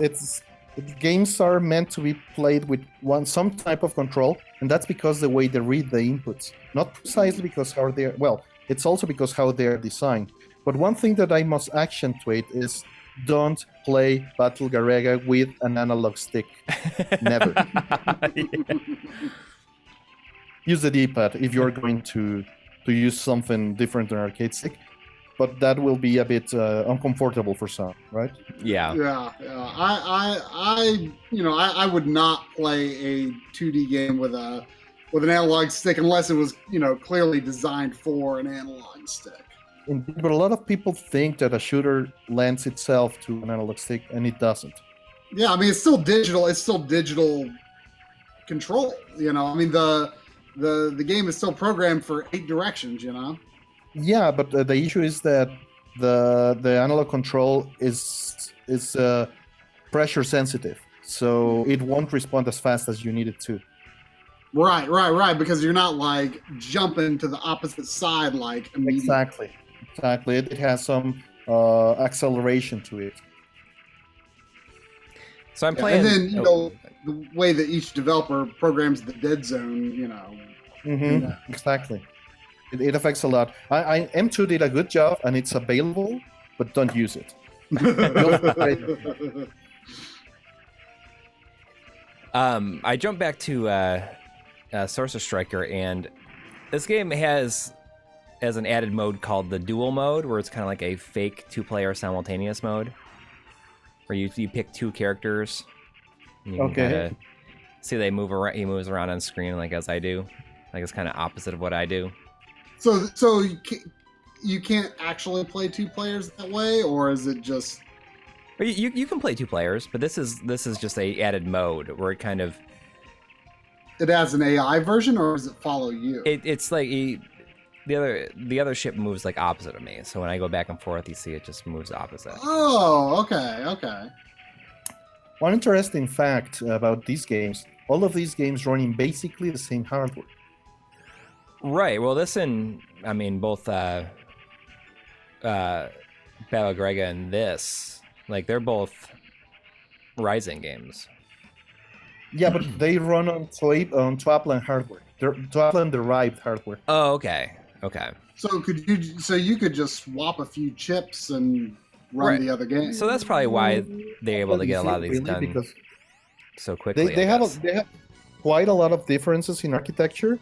I mean, how the memory is laid out and that kind of thing. But the chips that they use are basically the same. It's Yamaha 2151.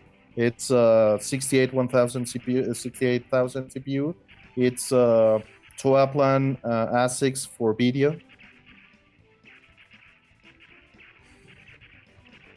So it's just easier. You think that made it a Yeah, lot that easier helps. for them to make this, They still have to fine tune, just like with Genesis.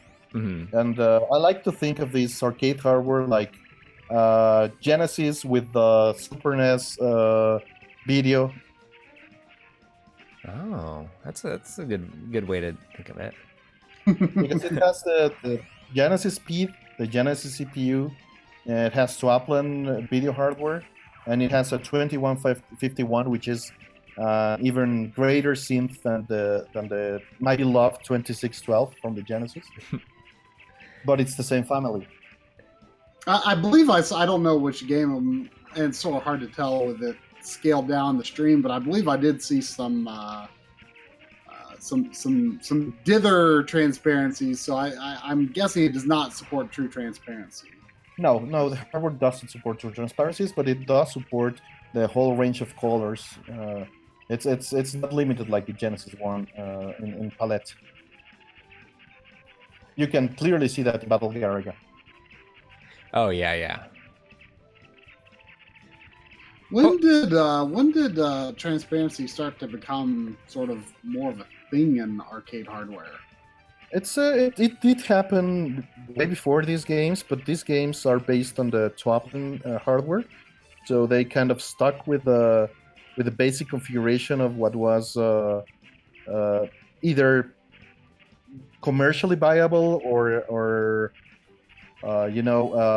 what they were familiar with or what production they had. Mm-hmm. Maybe they had a bunch of stock Swappland chips that they bought and they had to reuse them.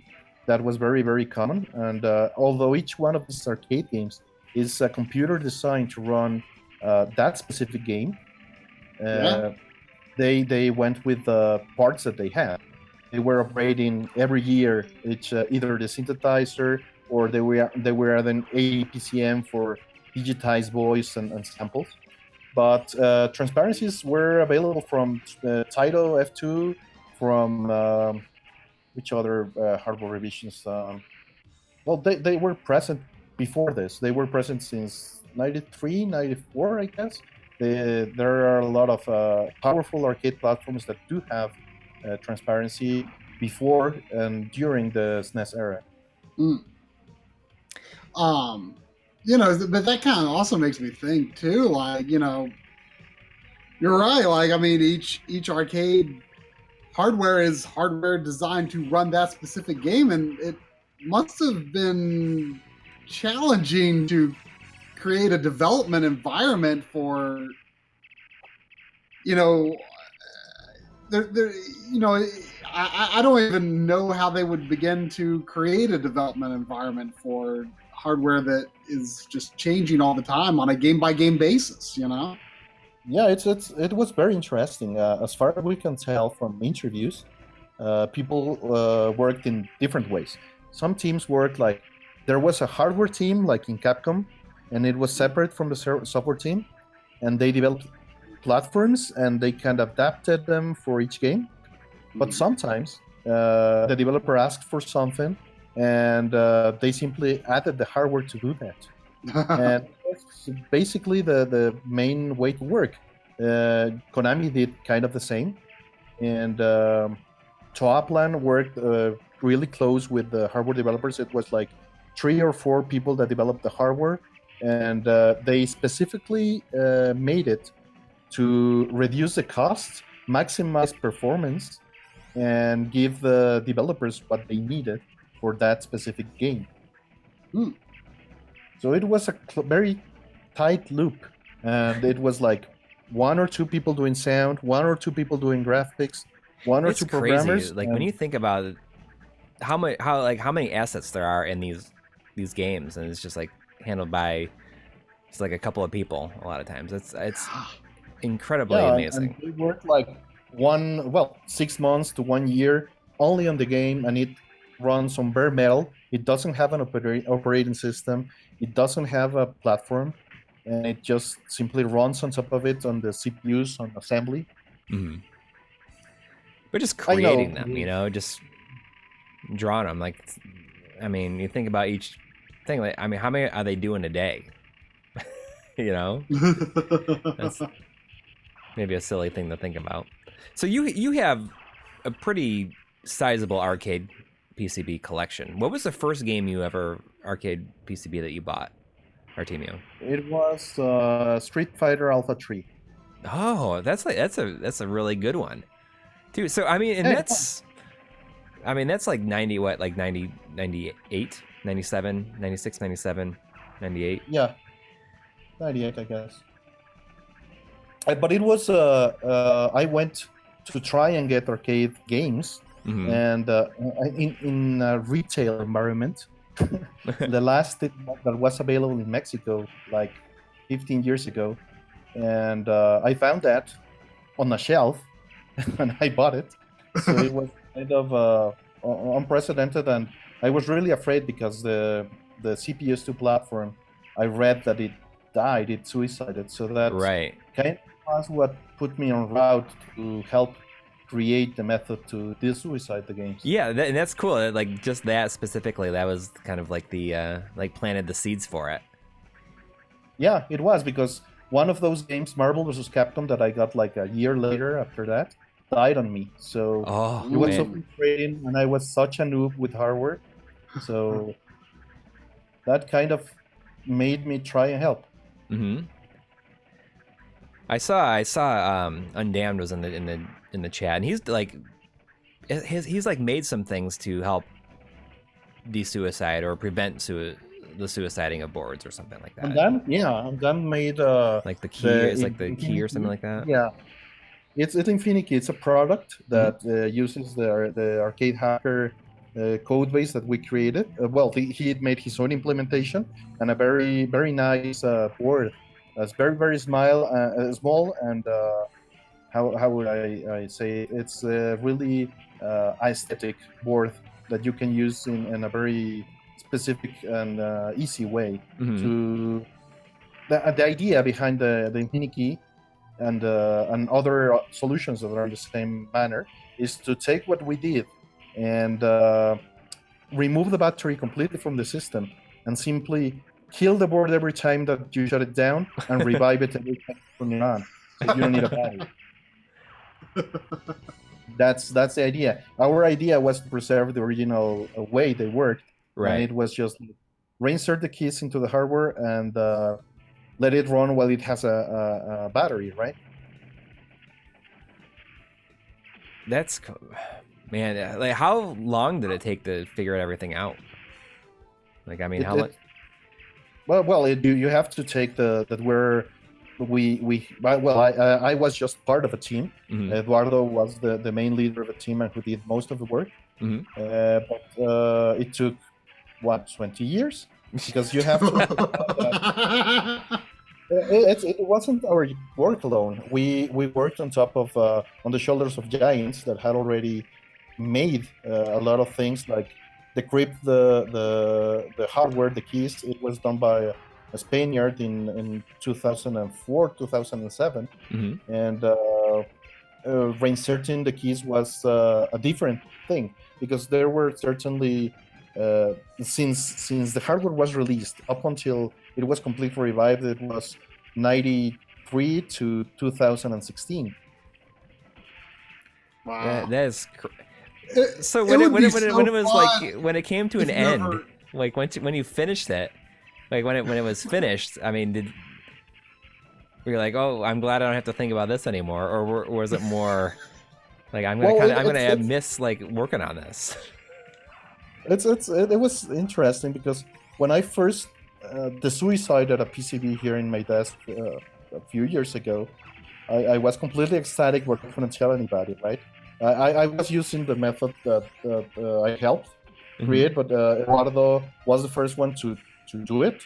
He was using part of the code that I made and some routines, and it was a completely group effort. But he was the one that made the most of the work. But when he told us, I finally made it, thanks to some advances that we made. He only needed a very specific and dumb part that I could figure out. He had everything already sorted out, but it was now we have to make this user friendly. Right. And that was like realizing that you won't tell anybody for several months, Ugh. maybe years, until you have it ready to make sure that it works every time, that it's user friendly, that Yeah. it works seamlessly. Write a guide, make a video, and round up the software, that kind of thing, beta testing. So it was like mixed emotions, because I knew it wasn't over, but it was kind of over. Yeah. I mean, it would be so interesting.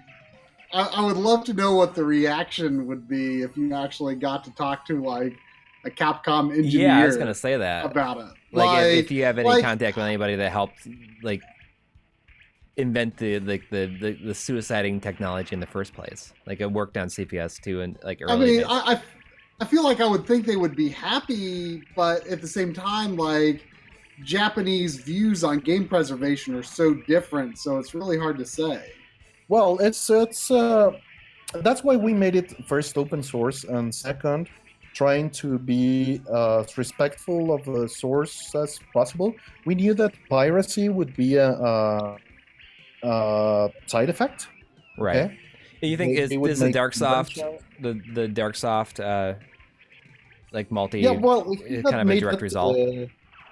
He had made that completely aside from this. Okay. Because there are Phoenix ROMs that are hacked ROMs that he could load on a dead board, but we couldn't restore them to unhacked state.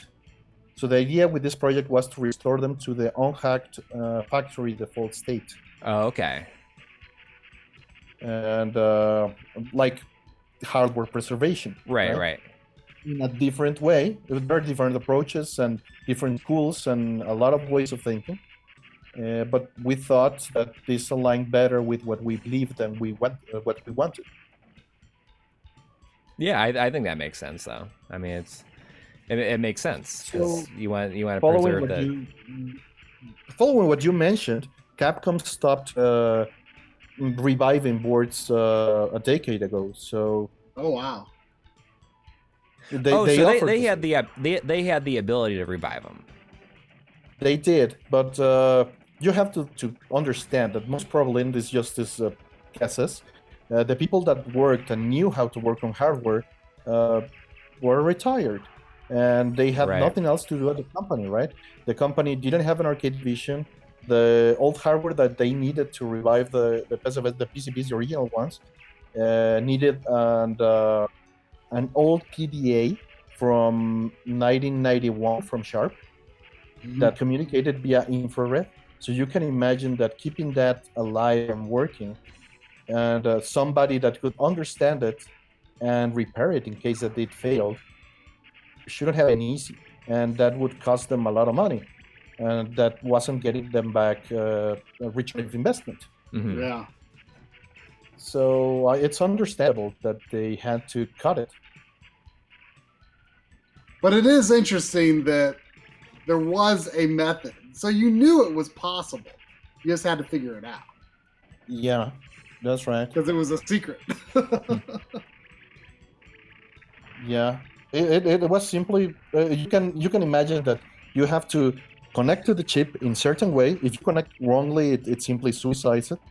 And but you have to connect to it. You have to knock in a specific way, like saying, I'm just obviously simplifying, but you have to knock like 10 times on this door, 5 on that, 3 on this, send the key, and then a special knock again, and then it's done.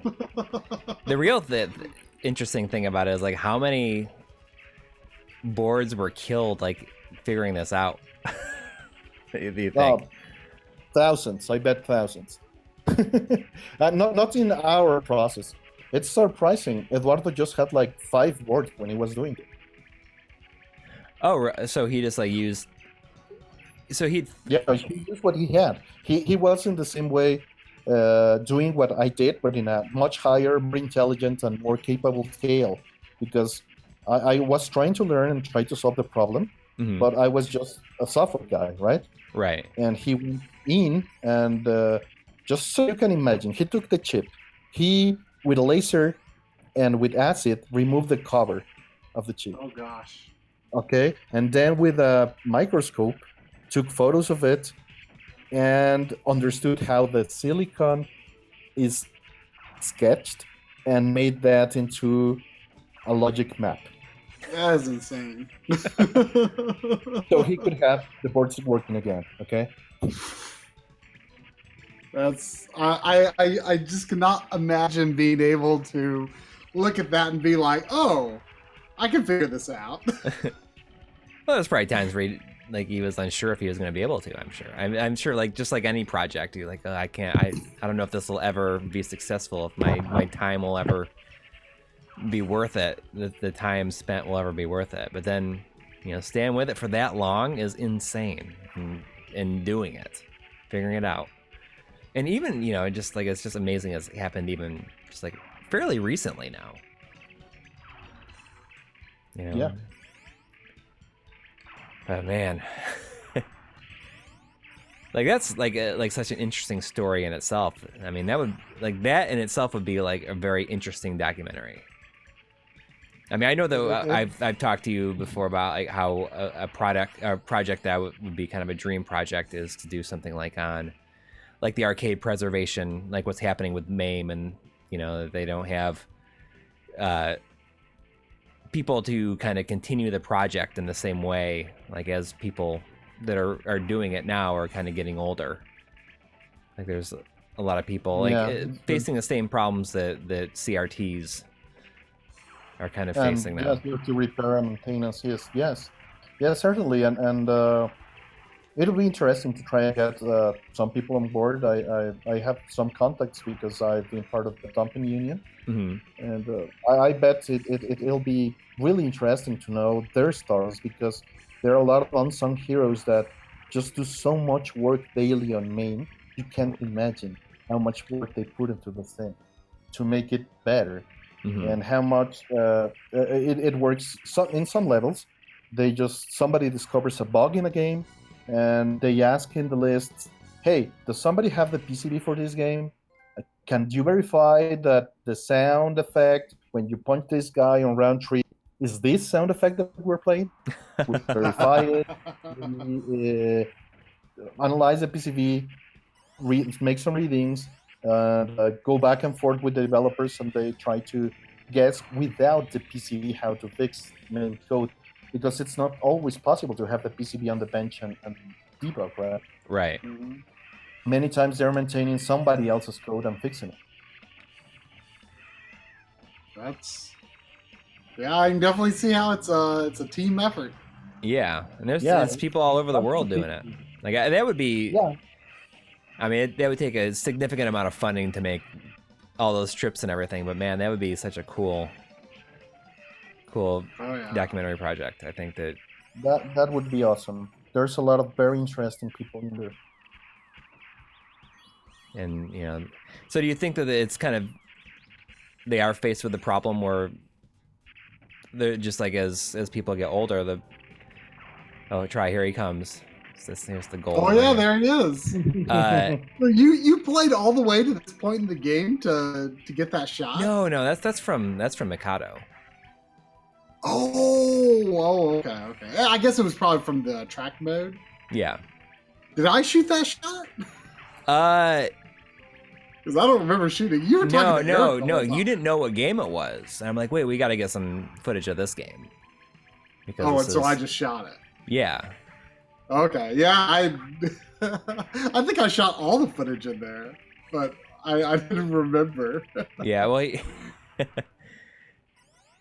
it's so weird thinking about that, because it's like, because that's like the last shot in the opening. I saw it a million times. I never even thought for a second that was something I shot in Mikado.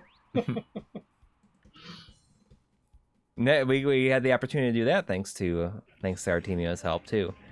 That's like one of my favorite stories about the trip is that Artemio put us in contact with somebody to help us shoot at an arcade, and we went there and started shooting. And I was talking to the person that Artemio knew and like helped us shoot there. And it turns out that I knew him from message boards like back in the 90s, like the late that was 90s. awesome. Such a small world in the way that, you know, it was. I don't know. I don't know what that's saying. I don't know. I just hit circle. I just said yes. Okay. And that's Eric Showtime Chung, who is the CEO of Exa Arcadia, who is making new arcade hardware, and they're like launching that like Yes. really soon. Like it's like happening like currently, like at least Yes, in they're Japan. starting now. And he's also a very well connected preservationist. Oh yes, that has yeah. helping I mean, a lot. He was an interesting person to hang out with for sure. Yeah, I We mean, went to- it was funny because he was like, their offices were moving like that day. yeah, Okay. Like I honestly can't believe that he like had time for us. yeah. Well, we interview him, and you don't really see this in the documentary, but he's the person talking about M2 being like home of like the kind of the old guard of Japanese He's gaming. that person in the trailer. But when we interviewed him, like during his interview, like we were on like in this building that, you know, his office was in, and the sun like sets behind him like throughout the interview, and it's just pretty over the top. but I remember like when I was setting up the shot, you were like, is the sun going to be a problem? And I flipped the LCD around, and you're like, oh, never Yeah. mind, that looks awesome. the thing is that in a way it limited what I could do, because I can't like have the same sentence, like make kind of like cut together a sentence and like maybe have him in the shot, and then the sun has risen. yeah, it's like the sun's in different places like every time it comes back to him.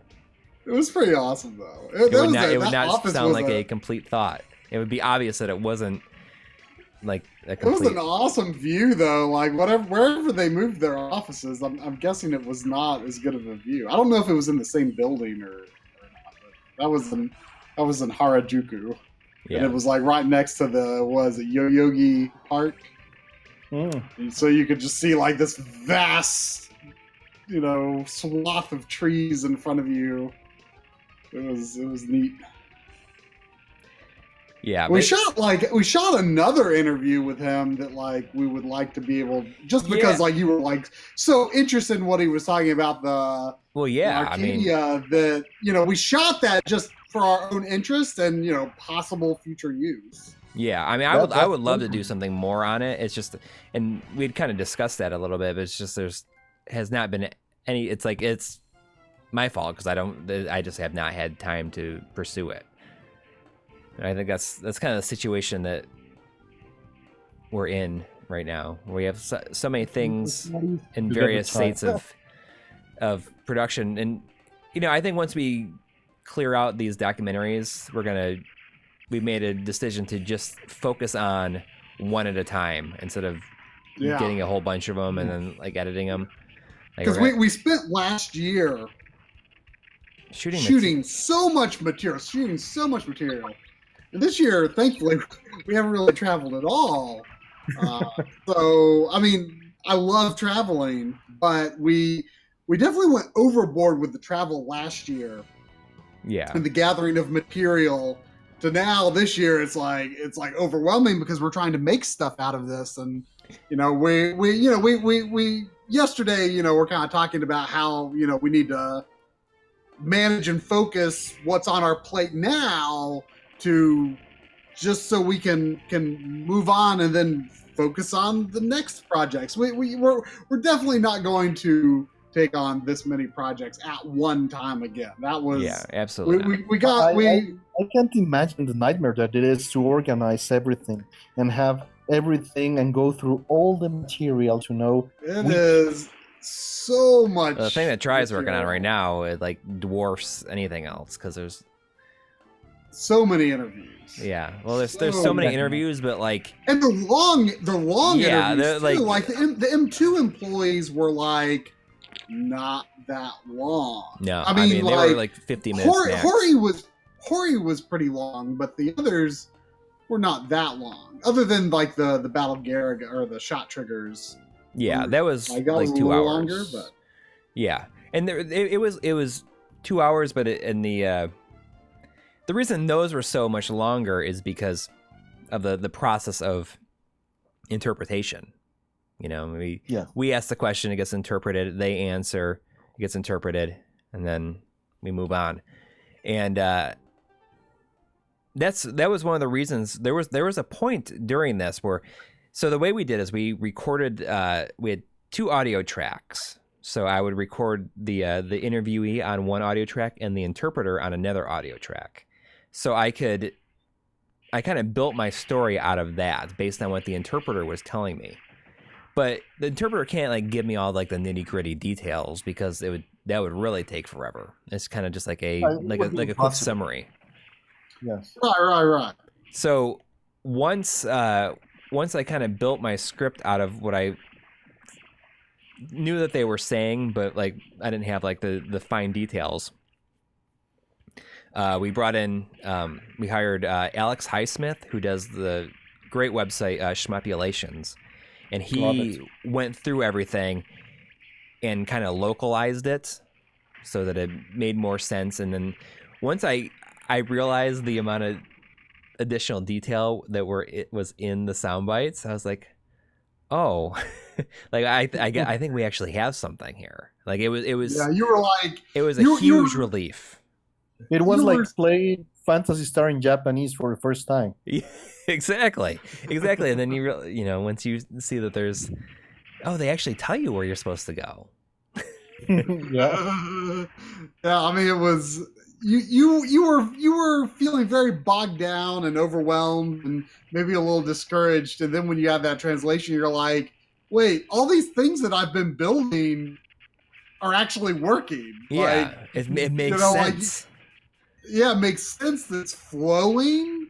Yeah, I think once I had all the sound bites down, and like once I got his interpretation, I think there's like I had to cut like 3 lines that were just like extraneous information that didn't make any sense, that didn't work in there, which is crazy for something that's an hour long. I mean, there's amazing. So, and I bet you had a lot of headaches, right? What's that? You had a lot of headaches. Oh, yeah. I mean, there was times where I was simultaneously afraid that I was taking too long to make it, but I was also learning a lot of stuff that I know if we get to do a project in Japan again, like I know exactly how to streamline. Yes, yeah. Mm-hmm. I mean, I know that like Alex Highsmith will be involved like basically right away.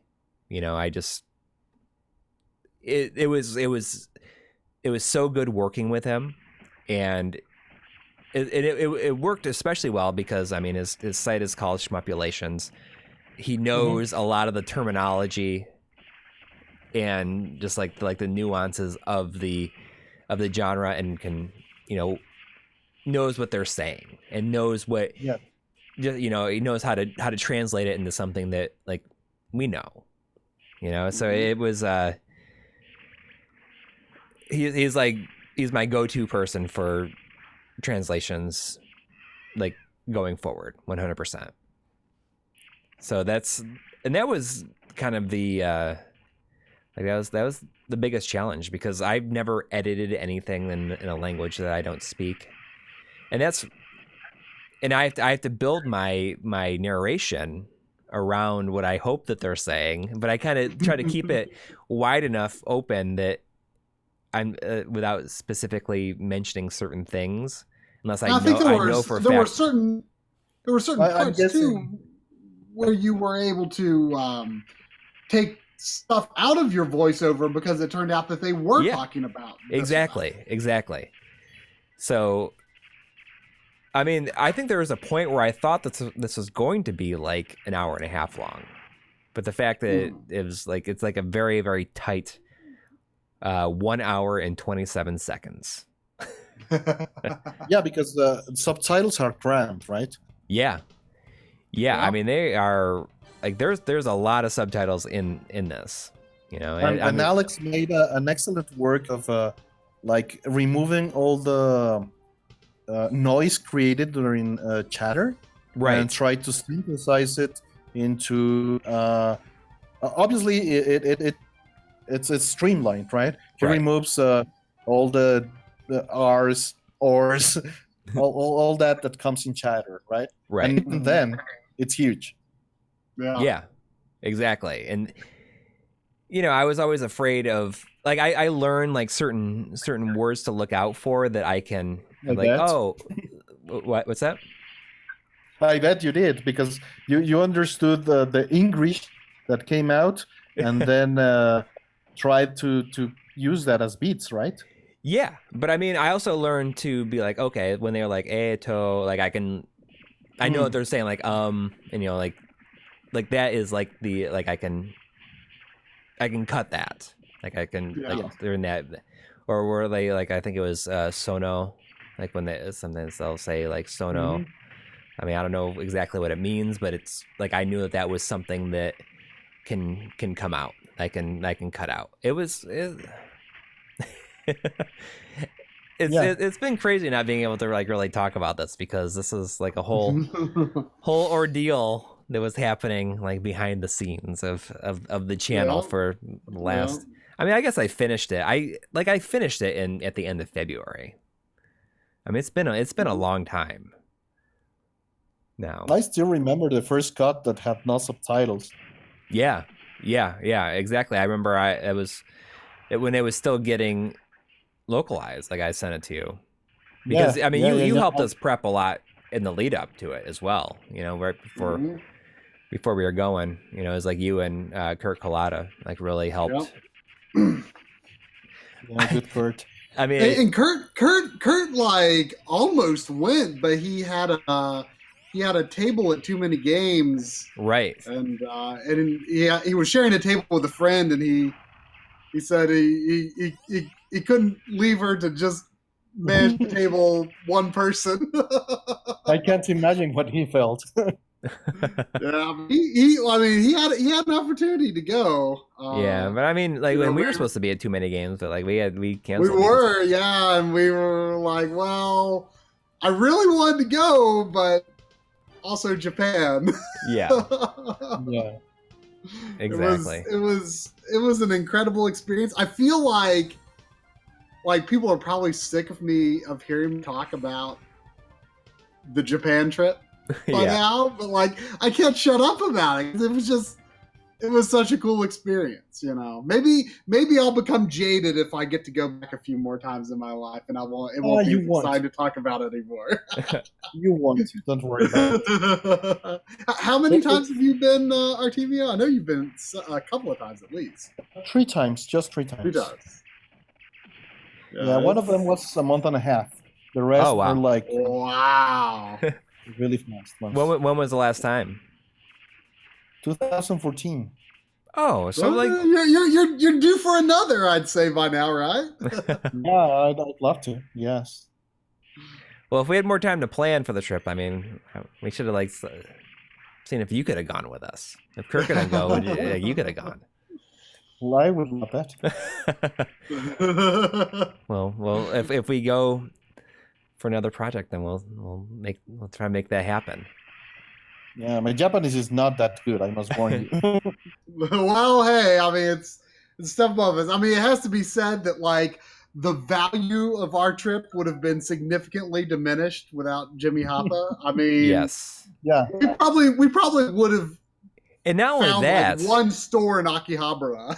but Jimmy has like never done interpreting. It's to my knowledge, he's never done it in like any kind of like at least in a kind of in a like on the spot capacity. Mm-hmm. And our interpreter that we hired could not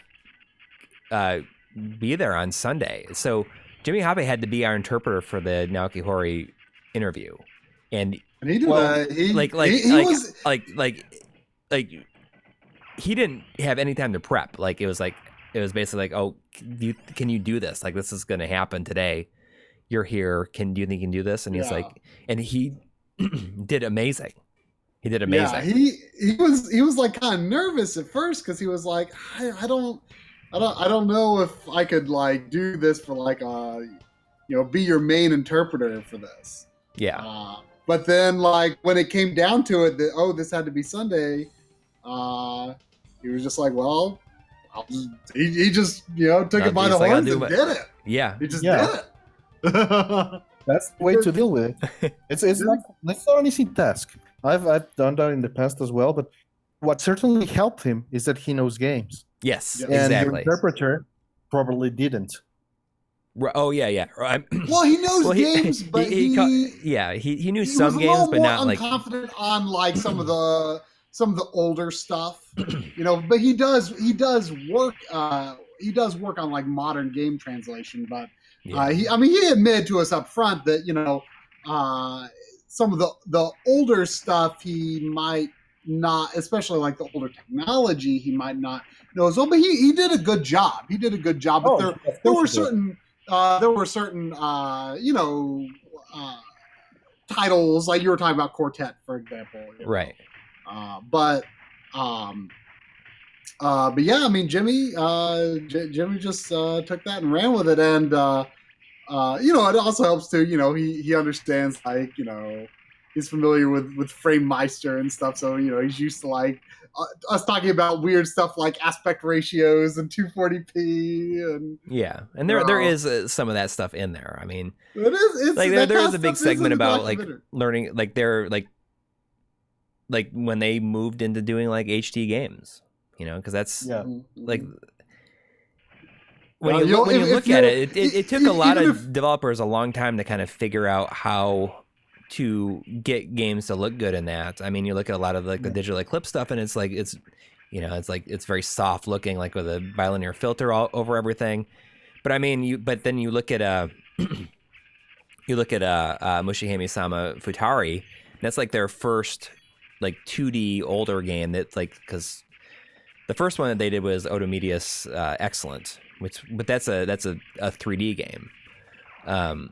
Be like a Mushihime-sama Futari, and it's looks great. I mean, there's no real softening. There's scan lines. There's all kinds of other options.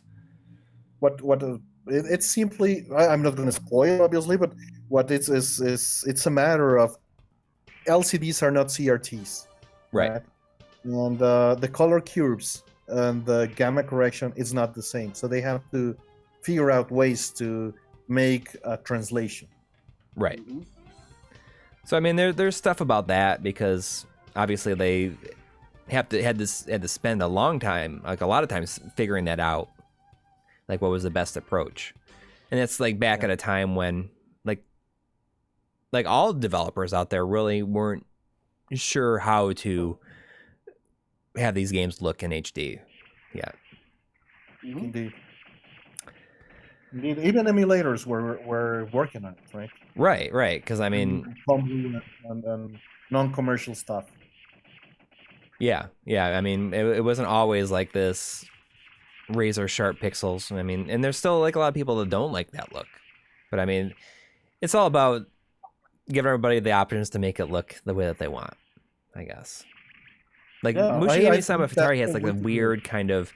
You can split the screen in different ways, but what it does is like zooms in on certain aspects of the screen. Like you have the score really big to the side, but all it is like it's another game screen, but it's zoomed in. It's kind of neat the way that it works. It's like almost like multiple magnifying glasses over the screen. Yeah. And also like mixes and shadows and that kind of thing of special effects, right?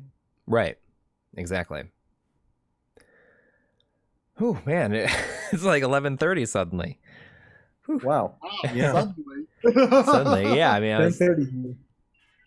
Well, our team, like, I think that we got to do like a full stream with you sometime really soon. I can't believe that. I think the only time you ever been on stream with us at this point is like for the marathon for a while. Yeah, that's right. I think that's right. Which is unbelievable. Yeah. How long have we been working together? You remember? Oh gosh. I mean, it's probably like 4 4 to 5 years by now, I'd say. Yeah, I Do mean, you seriously. remember how we started to work together? Or? It probably had something to do with maybe around the time Coury did the 240p test suite episode. No, I think we started before that. Yeah, it was before that. It was before. I mean, it was like pretty much right after 101, I think, because that's when we met a lot of people. It was right after RGB. Right, because I don't think we didn't have anyone look at the script for 101 because because we didn't even think like to do that. Yeah, well, yeah, it was just a regular episode about a thing. You know, it wasn't like part of a series or anything. But yeah, I mean, you know, Artemio is to thank for so much of the information that's in virtually all of the RGB videos, because I mean, it doesn't feel right to write one of those scripts and not have Artemio look at it, because I mean, not only do you understand the technical aspects, but you also have a very good mind for thinking of different avenues to explore that, like, it's like, this is important and here's why, and you do a good job. You do a very good job of convincing me that it's like, oh, this is something important that I should mention. Well, you have a special ability that's trying to compress information and give it in a very understandable manner. You know, that's I think a very good ability that helps a lot in this endeavor. Well, and you are a critical part of that, to be sure. I love the work that you guys do. That's why when I saw your work, I believe I contacted you. I'm not sure if it was the other way around. I honestly don't remember. Yeah, I don't remember because it feels like we've been talking forever. So yeah. You know, there's no clear beginning to this. No, I have no idea. But I mean, it's just like, that's just one of the many things I think that really shows that that our channel has been such a team effort. Like, we would not be where we are now without all the people that have helped us write these scripts and everything over the years. But it's because you're open to it. Right. Yeah. And we're not afraid to admit that, like, we're, you know, not necessarily electrical engineering experts or anything, and we're not afraid to admit that, like, certain things we don't really know, and, you know, some of this information, you know, our understanding of it has been furthered along by people like you. Well, it's nobody is an expert on everything, so we all help together, right? Yeah, that's the main idea.